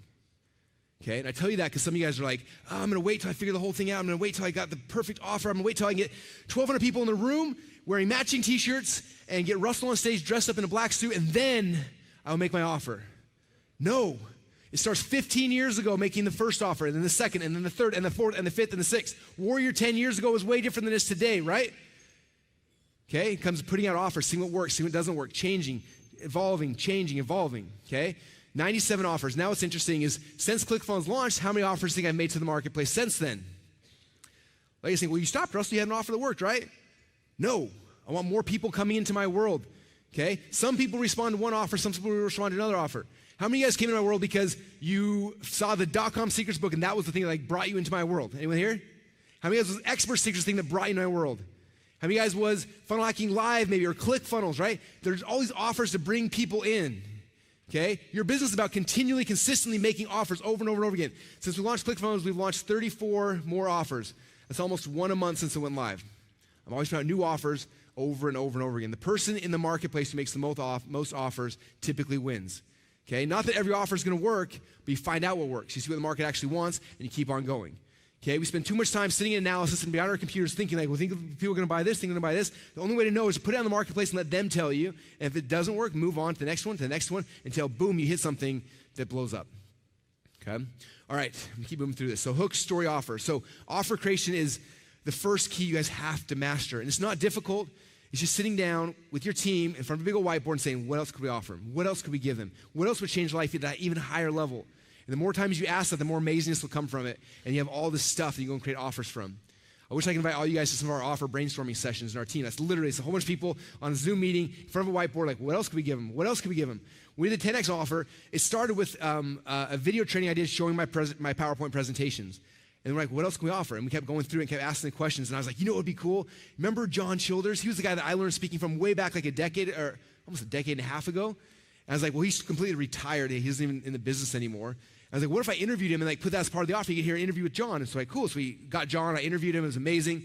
And then afterwards, I was like, hey, John, just, like, I bought this course. I had the original Childers Chunks course from way back in the day. I'm like, just, I bought this course way back in the day. I love it. It's amazing. He's like, I haven't sold that thing in over a decade. I was like, really? And I was like, well, what do you do with it? He's like, it's gone. He's like, I don't think I even have those discs anymore. You probably have the last copy in the world. I'm like, really? I was like, well, can I sell them? He's like, I don't know about that. And I was like, well, what if we have this offer, people buying this thing anyway? What if I just licensed it from you, put it in the course, and let everyone who bought the upsell get access to your entire course that I paid $10,000 for 10 years ago? And we did a negotiation deal, and he finally said yes, but I'm going to do a little bit of a check, and then I got that part and put in the offer. Right? But it all came from just like, what if? How else can we help them? Like, this helped me. Could I help them? Let me ask so-and-so. Maybe I can license some of their stuff. Maybe I can plug something else, and maybe I can create a new product, a new service, whatever it is. But it all comes from that constant question of, how do I make this better for my customers? How do I make this better for the market? And you keep doing that, eventually you'll get the right things. You get to the point where everything you're putting out there is exactly what the market needs. Okay, so it starts with offer. Now we're gonna move backwards. After you have the offer, the second phase here is story. I know you guys have been talking about story throughout this week, so I'm gonna go into that a little bit, but a couple things to understand, okay? First thing is that for someone to change their destiny, they have to make a decision. This is key. This is why I love business so much, because people have to make financial decisions, right? People who pay attention. As soon as you pay, then you made a decision, you start moving forward, okay? But for someone to change their destiny, they have to make a decision. That's number one. Okay, number two, for them to make a decision, they have to change their state. Okay, if you try to sell somebody something to change their decision, if they're in the state that they're always in, they will instantly reject it. You have to change their state before you can change their destiny. Okay? And the third thing is, the best way to change their state is through story. Okay? You have to understand this. An offer without a state change is useless. Okay? If I came to you and said, hey, I have my phone, it's got all my contacts in here, and it's got a Voxer, and it's got a whole bunch of marketing courses on here. How many of you guys want the phone? I'll sell it for $1,000. It's the same offer, but the story was gone. The story is what makes the offer valuable. Okay? So an offer without a state change is useless. Without a story, it's useless. Okay? All right. Some of you guys who have read Expert Secrets have seen this image before. So I'm not going to go too deep into it, but I want to kind of quickly talk about it, and I'm going to go deeper on one aspect of it that I think is essential for the conversation today. Okay? If you remember in Expert Secrets, the Epiphany Bridge concept, right? All of us started as normal people. Okay? How many of you guys remember when you were normal? No? It's been a long time. Okay? I didn't wake up one day saying, I am going to geek out and read every marketing book on planet Earth from the beginning of time till now, and I'm going to sleep and dream and talk about it with everybody, and somehow I'm going to make this thing that is so boring the most exciting thing on planet Earth, right? It didn't start that way. In fact, I probably got my first marketing thing. In fact, I remember someone sent me Dan Kennedy course back in the day. I was like, this old dude is so boring, right? I didn't have the epiphany. I didn't have the shift, okay? And somewhere along the line, as I'm trying to figure this business out, trying to figure things out, all of a sudden I had the shift, right? And I started on this journey. I had this epiphany. If you can pull back, so I had this epiphany that led me on a journey to go and try to figure this thing out, right? I went on this journey, and eventually I got to the other side, and then I started logically figuring things out. Probably the best, I'll tell a real quick story of this, and then I'll keep moving, but probably the best stories of this was, I went to a network marketing event for a company that I'm one of the co-founders of. And I was out in the hallway before. They wanted me to come speak at it. I remember I was out in the hallway before, and I'm checking the hotel and stuff, and I look around, and I see all these people. It's like a weight loss company, and so everyone's in their spandex, all spandexed out like they do, and they're all running around, and I'm watching these network marketers as they're seeing people in the hallway, and looking at them all like, this is like fresh prey, like this is my chance, like to get that person. So they're all coming over in their spandex, and they come and they jump on the person, and then I'm watching what they're saying as they're just shoving all of this these terms about ketosis and beta hydroxybutyrate salts and all these things down this person's throat, and the person's like, oh, and then they run away, right? And I see it happen time after time after time again. I'm out to lunch before we go, and I'm sitting there, and I'm seeing these people merged into people's tables, and sitting down as if they're friends, and 5 minutes later, the person listening to the story about ketosis and glucose and all these things, and you see a person just freaked out, right? And so then 30 minutes later, I'm in a room like this, much smaller, maybe 100 people in the room of all the leaders of the company. And they're like, Russell, teach us how to market our business better. And I started looking at them, and I drew this little doodle here on the board. And I asked them, I said, this is you guys right now, right? Here you are. And I was like, when is it that you got excited about this product? Okay, and I'm talking about these network marketers, but I want you guys to think about it yourself. Whatever your business is, when was it you got excited about your thing, right? And they all had a thing, right? I said, okay, you were emotionally sold. Something sold you on this thing, and you went on this journey. I was like, what was it that sold you? And one person got up and said, I changed, I started doing this because I started taking the product, I lost a bunch of weight. Someone else like, I started taking it and I got more energy. Someone else started taking it and it helped clear their skin. Like everyone had different stories, right, about why they got excited by this thing. And then I drew this over here. I said, okay, so that was you. You went on this experience, and then you started like geeking out about it, right? You got excited about the concepts, and so you started studying, you started learning, you went to Google and Wikipedia and YouTube, you started learning everything you could. You read every single book on weight loss you could find. You started geeking out. Here's you with the glasses on, right? You start geeking out, and you start logically selling yourself on like why ketosis is the key. And then what's interesting, I said, when I watched you guys today, all of you guys took this dude right here and went back here and started trying to shove these facts down their throats. Okay? If most of you guys are struggling in your business, you're struggling in story, you're probably doing the same thing, right? You're going here and you're emotionally sold on like why your thing is the best, right? I could scientifically prove to you that funnels are the greatest thing in the world. I can show you the data, the stats, the things, right? But when I try to do a webinar or try to do a Facebook Live or I call someone on the phone, I'm like, look, funnels out-convert websites by this. And I start going through all the techno-babble. Nobody ever moves. Nobody ever changes. No one's lives ever change. When I come back here, I remember, like, what was the story that got me on the journey? Then they listen, they come on this journey with me, okay? So this is the Epiphany Bridge story. Now, what I want to spend more time on today is the reason why we do these stories, okay? And how you tell the stories. This is the key that I think most of us are missing. The reason why we do this story is because when somebody is listening to your story, your job and your goal is to give them a state change. Okay, if I tell you a story like, hey, I think funnels are the greatest thing in the world, this is why they're awesome, and then you should sign up for ClickFunnels, I'm trying to like shove my epiphany down their throat. I see people do that all the time. That's not what I'm doing. What I'm trying to do is I'm trying to tell a story in a way that changes their state so that they feel the same way that I felt when I actually experienced that moment. I had this epiphany. I had this change. I want them to feel the same thing I felt, because if they feel the way that I felt when I tell that story, then they're going to have the same aha that I had, okay? My goal is not to give them, my goal is not to explain my epiphany to them. My goal is to give them the epiphany, okay? We do that by changing their state. So if I was to look at this whole thing, this story that I'm taking these guys on, the whole goal is to give them a state change. Okay, now I didn't understand what state change was until I met Tony Robbins. He was the one that explained state to me and like gave me the whole understanding of it. So if I pull this next one up here. So this is, if you study Tony Robbins stuff, he has a thing called the triad and how to get into peak state. And it was interesting because he talked about this, and this has been a tool I've used in so many aspects of my life. We talked about like, there's three things you got to affect to change somebody's state. Okay, so this is true for yourself as well, but it's also especially true when I'm telling you a story and I need your state to change into something. Okay, so if I'm up there and I think the best way to explain this. Okay, so when I'm telling a story, pull the grip image. So here's the three things in Tony Robbins' thing. There's focus, language, and physiology. These are the three things you have to shift in somebody to get their state to change, okay? So the first is their physiology, okay? That's why if you see Tony doing his thing and he's jumping around on stage, he's getting people's physiology to change, right? Physiology. So when I'm telling a story, I have to get your physiology to change if I'm going to get you in the same state that I was in, right? So I don't just tell you a story like, hey, my name is Russell, and I'm blah blah blah. And I don't just kind of tell you a factual story. I have to get you in a state where you feel the same thing I felt. Okay, so if I'm telling you a story, like for example, if I tell you a story, I'm trying to think a story off the top of my head really quick that I can do this with. Maybe I'll just make one up.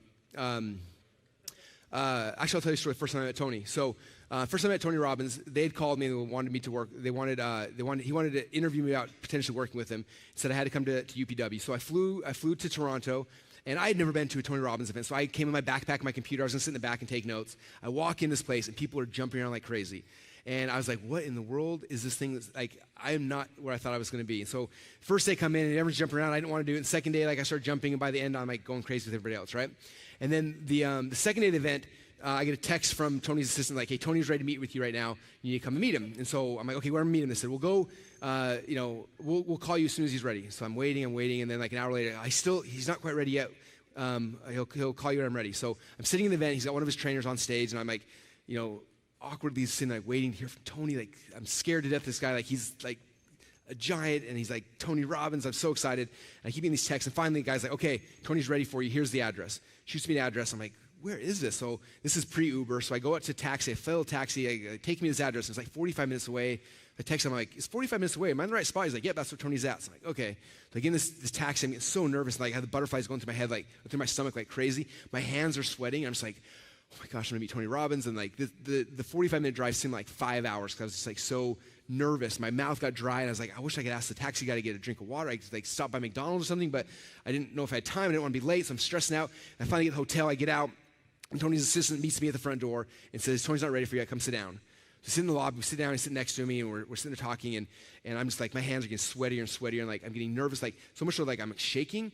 And it was weird is that like as I'm shaking, and I could feel like sweat pouring down my sides, but I was like freezing cold. You ever felt that before? You're freezing cold and you're shaking. You're like so nervous, and he's talking, and the guy's name is Jay, and Jay kept looking at his phone, and all of a sudden he's like, okay, he's ready for you. And all of a sudden, this like rush of adrenaline like flooded through my face. Like I feel like someone dumped like hot water in my face. I'm like, whoo. And Jay stands up, starts walking. I'm like, oh, and I start walking after him. And we walk through over the elevator. We get in the elevator. The elevator's closed. We start going to the elevator, and all of a sudden the doors open. It's kind of bright, so I can't really see. And we start walking down the hallway, and Jay comes to this door, and it's like these two doors. I've never been in a big hotel room before, so I'm so excited. He opens these two doors, and all of a sudden, like I see Tony there standing, and he's like twice as big as I thought he was. And he had a hat on. I remember he's like, Russell, and he comes and gives me this hug. And I notice as he gives me a hug, there's a security guard on both sides of me. And I'm like, oh my gosh, these guys could kill me if they wanted to. So I give him a hug, and he's like, come on in, Russell. And so Tony turns around, and we go inside the thing, and we sit down. And I'm like, I'm sitting here with Tony Robbins. And he's like, are you hungry? And I'm like, sure. Like, whatever you want to do. And he's like, I'm vegetarian, you cool? And at the time he was vegetarian. Like, I'm vegetarian, you cool? Do you like vegetarian food? I'm like, oh yeah, I love vegetarian food. Never had it in my life. Didn't even know what it meant. So he brings out this plate of like amazingness for him and for me, and we're sitting eating, and I remember he said, hey, before we get started, he said, you're Mormon, right? And I was like, yeah. And he's like, I went to a Mormon church when I was 8 years old. I remember they kept journals, and ever since that day, I've always kept a journal. Do you mind if I journal our conversation? Like, sure. He's like, cool. And then he takes out a tape recorder, clicks record, sets it down, and he starts grilling me on questions. He's asking me question after question after question, like Tony Robbins style interview for like an hour. And he's taking notes as fast as he could. I'm like in this thing, freaked out, scared to death, like, oh my gosh, I'm going to survive this thing. And they got done, and we finally shut the book down, and then he had to go back to the event. We jumped in the back of the car. We drove to the event, and then he jumped out of the car, said, see you, Russell, and took off and run the event. And then I walked out, and I was standing there, and the wind is blowing on me. And I'm just like, what in the world just happened? Crazy experience of my life. Okay, I told you that story for a couple reasons. The main one I want to show you guys physiology. When I was trying to get your guys' physiology to shift with me, what did I do in my story? I talked about my physiology, right? How many of you guys, when I talk about my hands sweating and stuff, you start feeling that a little bit? Or talking about cold sweats, like hot, like you're sweating outside, you're kind of cold and chilled, like got like chills a little bit. Okay, humans are amazing things. As I start describing something to you, you'll start feeling it. Okay, it was the empathy that we're this like hardwired into us. And so I'm telling stories, I'm talking about them. I'm not saying, hey, I had a bad day today, it sucked. Okay, in fact, it's been fun. Dave, one of my business partners here in the front, Dave's not someone who typically shares his feelings very often, as most men don't, right? And he's been practicing this whole storytelling thing, and he'll be like, hey, yeah, this whole thing happened, it sucked, and he goes on. And I remember I had this epiphany for him. I was like, Dave, I know why you're struggling on your storytelling. I'm like, you don't share your feelings. Like, for you to be able to share your feelings, you have to do something that men are not comfortable with. You have to tell people how you felt. It's the scariest thing in the world. So you're doing a Facebook Live or a podcast, or you're writing a book or a story or a blog post, whatever. You have to describe how you feel, okay? And it's a scary thing, but when you do that and you open that up and you're vulnerable, other people will feel it too, and they connect with you. Okay, the first thing for me to change their state is to change their physiology. Number two is you change their focus. What are they focusing on? By telling them a story, you shift focus on anything else. If you tell a good story, you always tell when you tell a story, people's like heads will pop up. They shift their focus. Now they get your focus. If you talk and you change their physiology. And third thing is you're changing your language. You're telling them a story. If you tell them in a way that's simple that they can understand, you have all three things you need to get them in a state change, and they will feel the same way you felt when you had that epiphany. Okay? Now when I tell the story, they have the same epiphany I just did, and they sell themselves.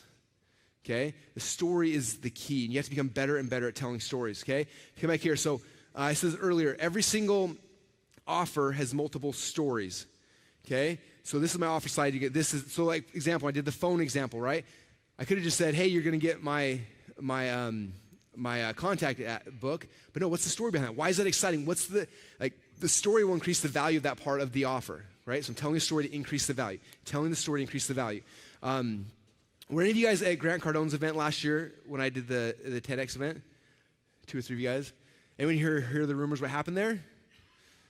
Okay, so I spoke at Grant Cardone's event. He had 9,000 people in the arena, and I did my presentation, same presentation I've done a million times, and we ended up doing $3.5 million in sales in 90 minutes. It was a new record for me. It was like the coolest thing in the world. And the biggest, people asked me, like, the presentation you did there was the same, but like it did better. Like, why did it do better? And the reason why was a week before I went to the event, I was looking at my stack slide, looking at all the things in my offer, and I realized that, like, I told a big story about the first thing in my thing, but I didn't tell stories about the rest. I just said, oh, you're gonna get traffic secrets training, you're gonna get this, I just kind of talked about what you're gonna get in the offer. And I was like, I wonder if I spent more time telling the story behind how each of those things, why those things are important inside of the slide. What if I spent some more time? Okay, so I did my presentation. I talked about the very first thing in the product, which is ClickFunnels. They had told stories for 90 minutes about that, so they were sold on that.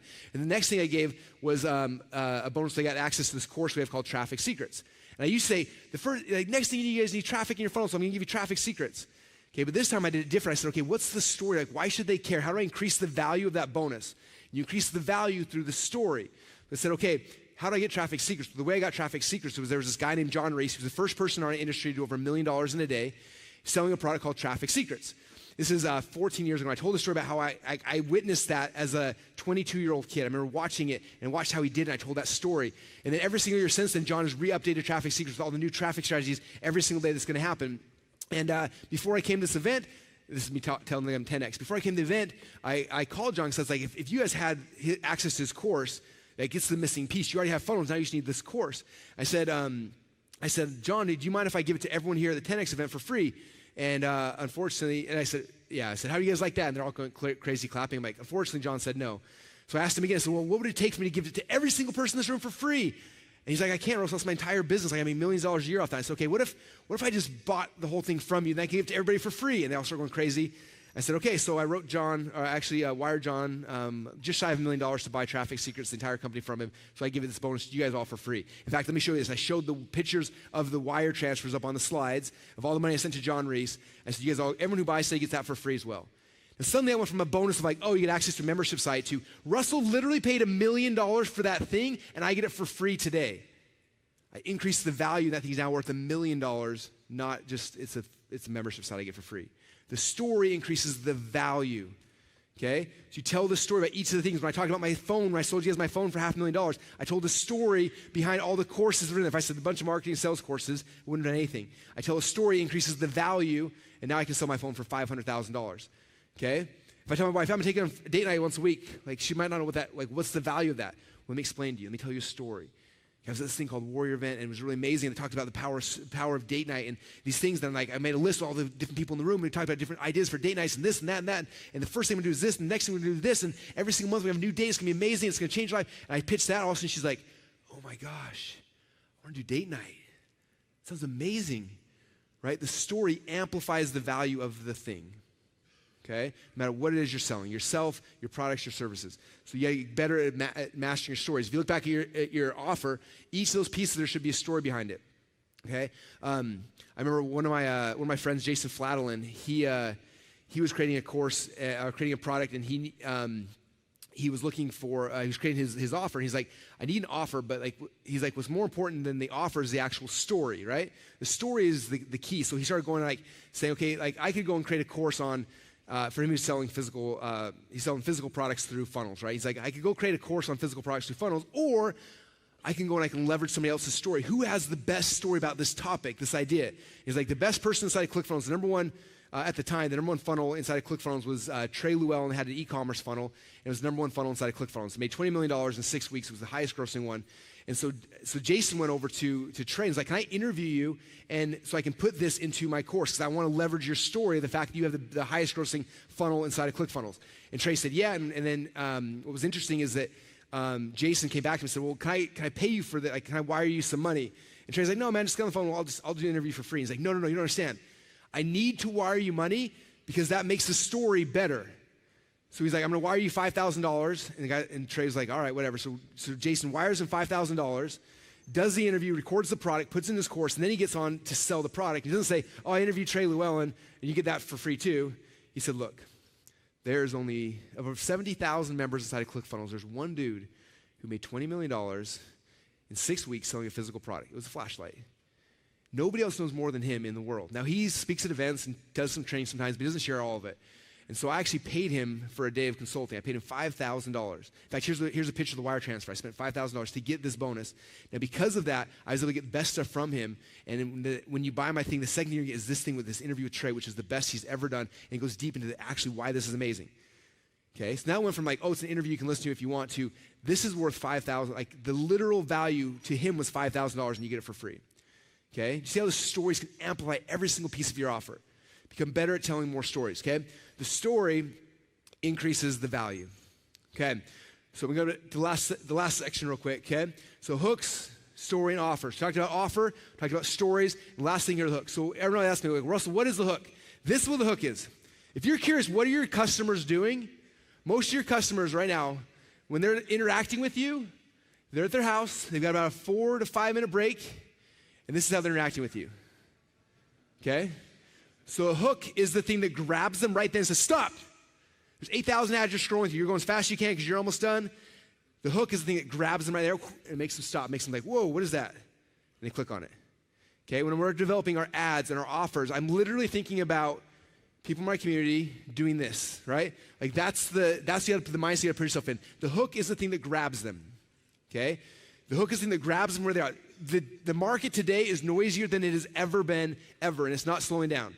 Okay? It's going to keep getting more and more and more noisy. So the person who wins this game is the person who can put out the best hooks to get people's attention. You put out the hook redirects and gets their attention just long enough you can tell them a story to persuade them to change their state, and then you make them an irresistible offer, and they have to give you money. That's the game, okay, is the hooks. Okay, now if you understand this, every story has multiple hooks, okay? I'm in my blue ocean over here, and I'm going back to the red oceans, and I'm throwing hooks out there. I'm trying to grab people. I'm putting as many different hooks as I can. Tons and tons and tons of hooks, okay? Every offer has multiple stories. Every story has multiple hooks. This comes back to what we talked about earlier, testing my material. Why in the world do I do so many podcasts and Facebook Lives and Instagrams and things like that? I'm testing hooks, okay? If I know I have a product coming out, I'm going to spend the next month, 2 months telling stories and testing hooks, putting things out there. Which title of my podcast got the most clicks? Which video got the most views? Which things got the most likes and shares and things like that. Okay, we did a viral video with Harmon Brothers. If you guys know the Harmon Brothers, they did like Squatty Potty and chat books and Purple, all the funny viral videos that went live on Facebook. They did them. And what's interesting, we hired them to do a campaign for us. They created the video, and then what was interesting, the way they did this was so cool. They spent all the time on the video and said, look, we got one shot to make this video go viral. One shot. It's either going to hit or it's going to not hit. And said, it all depends on if we get the right hook. So he said, instead of us just like putting out there and praying and crossing our fingers, they said, we wrote hundreds of different hooks. So he said, load these up into your ad account. So they had different hooks. Now, hooks can be a lot of things. Sometimes hook is an image. Sometimes it's a headline. It's a text. It's a lot of things, right? But hooks is something that's going to grab somebody's attention. So they gave us like 20 or 30 different icons. Like one of, for our video was this gold prospect, one of a gold prospect, one of a nude squirrel, one of all the different parts of our video, like little thumbnails we could use. And they gave us like 30 or 40 different headlines. Then they took the intro, they filmed like 20 different intros of the video. We took the first like 15 seconds of all the intros of the video. We put them on Facebook. And we spent a couple $100 running ads to all the different variations of it. When all was said and done, we spent maybe $1,000. We knew from that, of all the different images, all the different headlines, all the different everything, we knew which hooks worked the best.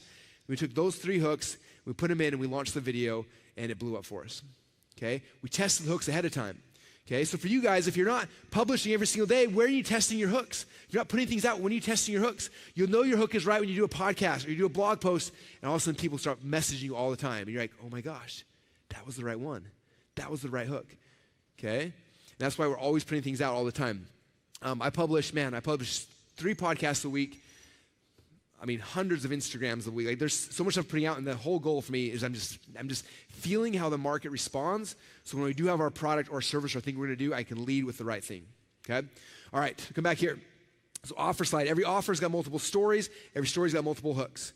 Okay? You're testing your material, finding out which hooks are going to work because you have no idea. And when you have your shot on stage in front of 9,000 people, or you have your shot when you're doing Facebook Live and you got 500 people watching, or you're doing a webinar, 2,000 people are up, you don't want to guess which hook's going to be the best. You want to go with the best data you have, and you do that by publishing every single day and figuring out what those hooks are, okay? All right, I'm going to go through a couple really quick hooks, and then we're getting close to the end here. So this is Drew Manning. Anyone here know Drew Manning? Okay, Drew is brilliant. So Drew, if you guys have ever seen Fit to Fat to Fit online, so Drew was a trainer who had been in shape his whole life, and his clients were like, well, you don't know what it's like. You've never been fat. And he's like, you're right, I don't know.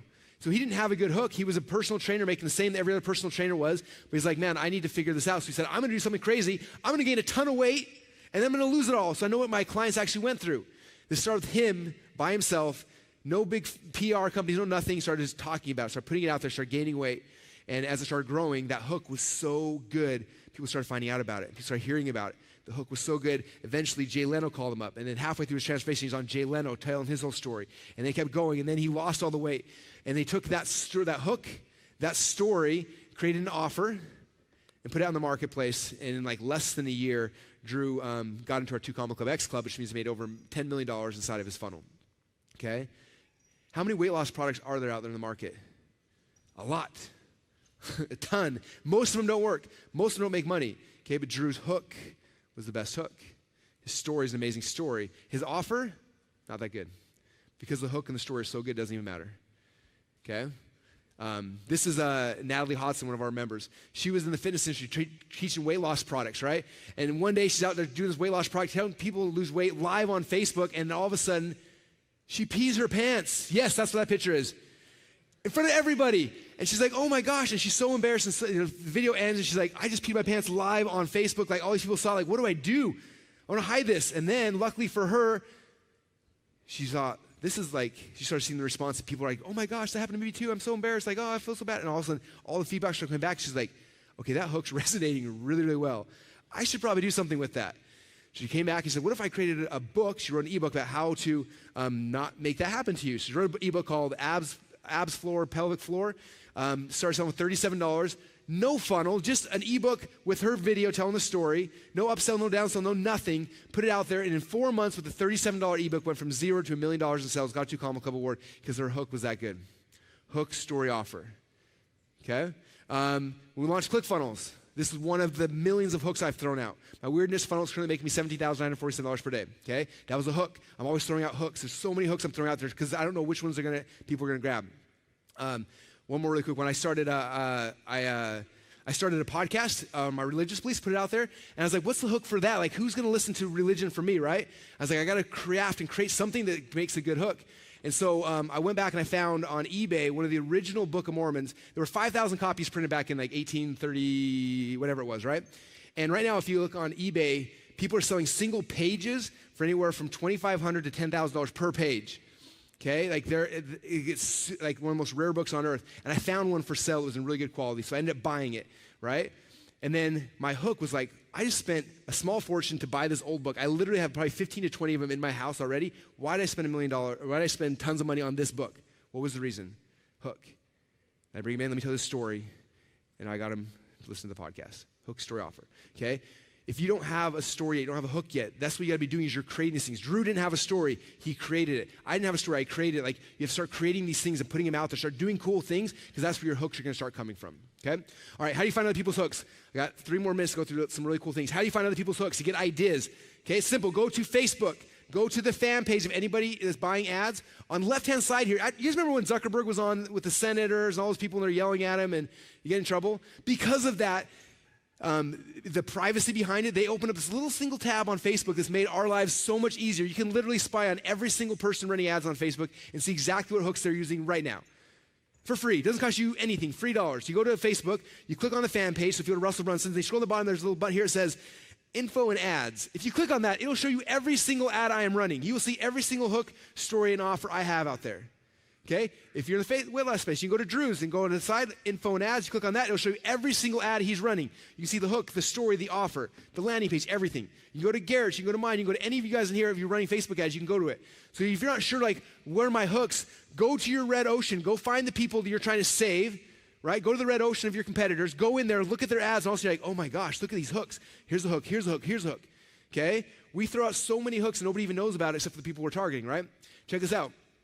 If you look at this right here alone, these are just a couple of the hooks that we're actively running right now on my fan page. okay? There's tons. So if you're in the market similar to mine, log in there, just look at what are all the hooks Russell's throwing out there. Some are images, some are pictures, some are videos, some are things, some are headlines. They're just all these things I'm using so that the person who's sitting there taking it up when they're scrolling through, I'm hoping that one of those gets them to stop. Like, oh, what's that? Boom, the hook worked. Okay? But you gotta put out a lot of hooks consistently. Every offer is multiple stories, every story has multiple hooks. I might have 20, 30, 40 ads I put out for one story that brings people into one offer. Okay? Putting out a lot. Oh, there's still more. Holy cow. Okay, so the question I had for you guys is how many hooks you thrown out? I asked someone this other day, and they're like, well, yeah, I did a podcast. I'm like, how many this week? And he's like, this week? And he's like, I know that I'm not putting out enough by the way you asked that question, okay? It's consistency, it's a lot, okay? The reason why I know this market so well, the reason why I'm able to dominate in our market is because I put out so many things. How many Facebook posts have you guys seen from Garrett, and Instagrams, and podcasts? How many episodes of Warrior on Fire has he put out there? Okay, the reason why he knows this message perfectly, the reason why he knows exactly all of you guys, all of us respond to is because he's thrown out so many hooks, so many offers, so many stories. He knows what works and what doesn't. And just like the comedian, he throws out the ones that doesn't, rewrites it, comes back over and over and over again. You look at that a year, 5 years, 10 years later, you see what happens. Okay, this is the game, you guys. If you're in business, you have to start the process. Start finding your voice. Start going through this process, and as you do it, you're going to become so good that people can't stop you. People will continue to come to you because you have the best hooks, you have the best stories, you have the best offers. But it comes from practicing consistently, documenting the journey. Okay, the hook increases the value. Okay, really quick, I'm going to start this where we left. Hook, story, offer. I want you to start looking at everything through this lens, okay? I literally have a big old pad of paper on my desk. Every ad I click on, if the offer's good, I take notes like, oh my gosh, okay, the hook here was this, the story here was this, okay? It's happening on the ads, it's happening on the landing page, it's happening on the offers, it's happening on the upsells. Hook, story, offers everywhere. Start noticing it, and you'll be able to start replicating it inside your business, okay? And I want to, as you guys are starting this journey, wherever you are, some of you guys are at the beginning, some of you guys are in the middle, wherever you are in your journey right now, I want you to remember back to this. Remember back 10 years ago, to Garrett sitting in the same city, sleeping on the park bench because he couldn't afford a hotel room. What would you have told him if you could go back right then? Knowing that 10 years later he was going to affect your life and change your family. Okay? Every single one of you guys have the same thing inside of you. And it's going to be different. My business is different than Garrett's. Your business will be different than both of ours. But all of you guys have some product, some service, something inside you that's going to change somebody's life. And if you're not willing to start that journey 10 years ago, which is today for some of you guys, in 10 years from now, all the people's lives you could affect and could have changed wouldn't have happened, okay? Now, it's going to be hard. As Winston Churchill said, we have before us an ordeal of the most grievous kind. We have many, many months of long struggling and suffering.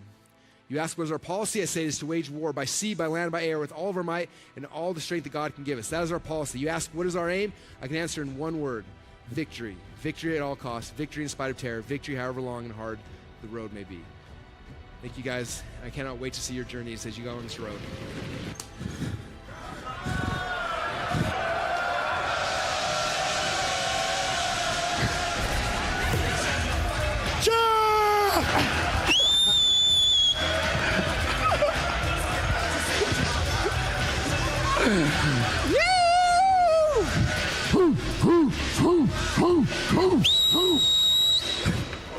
Put him down slowly.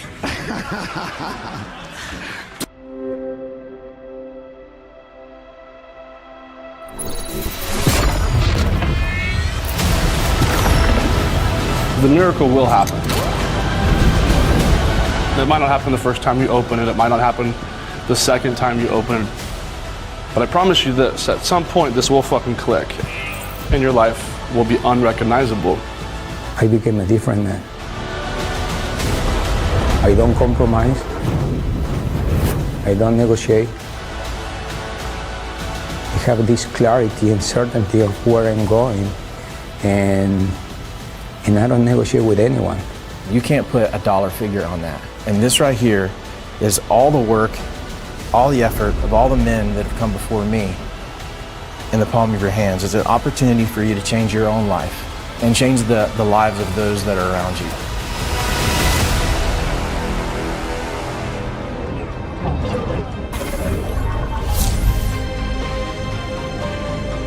And even in the start, I started to change.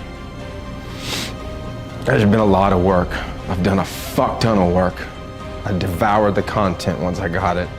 I studied, I worked, I made it my priority because there was nothing I was going to do that was going to help the rest around me to me to be, I didn't know how to be a better father. I didn't know how to be a better husband. My relationship with my wife is on its peak. For that, I'm very grateful. My business has exploded. And that is because this concept of warrior is growing from the inside out. And I just would say, why wouldn't you do it? Why wouldn't you take that chance? Why wouldn't you find enough value in yourself to make this decision, become part of a movement, a brotherhood? It's the best thing I've ever done. It's too hard to do it by yourself. And I don't choose to do it by myself anymore, and now I don't have to. The results came. I changed. I found my way out. It wouldn't have mattered what that cost would have been, because I knew there was no price I could put on leveling up. There was no price I could put on my family and my kids and my wife and becoming a better version of myself. There's no price tag there's no price. And the best news is in the decision, the change begins. If you decide, your life has already changed in that one decision, in that 1 second.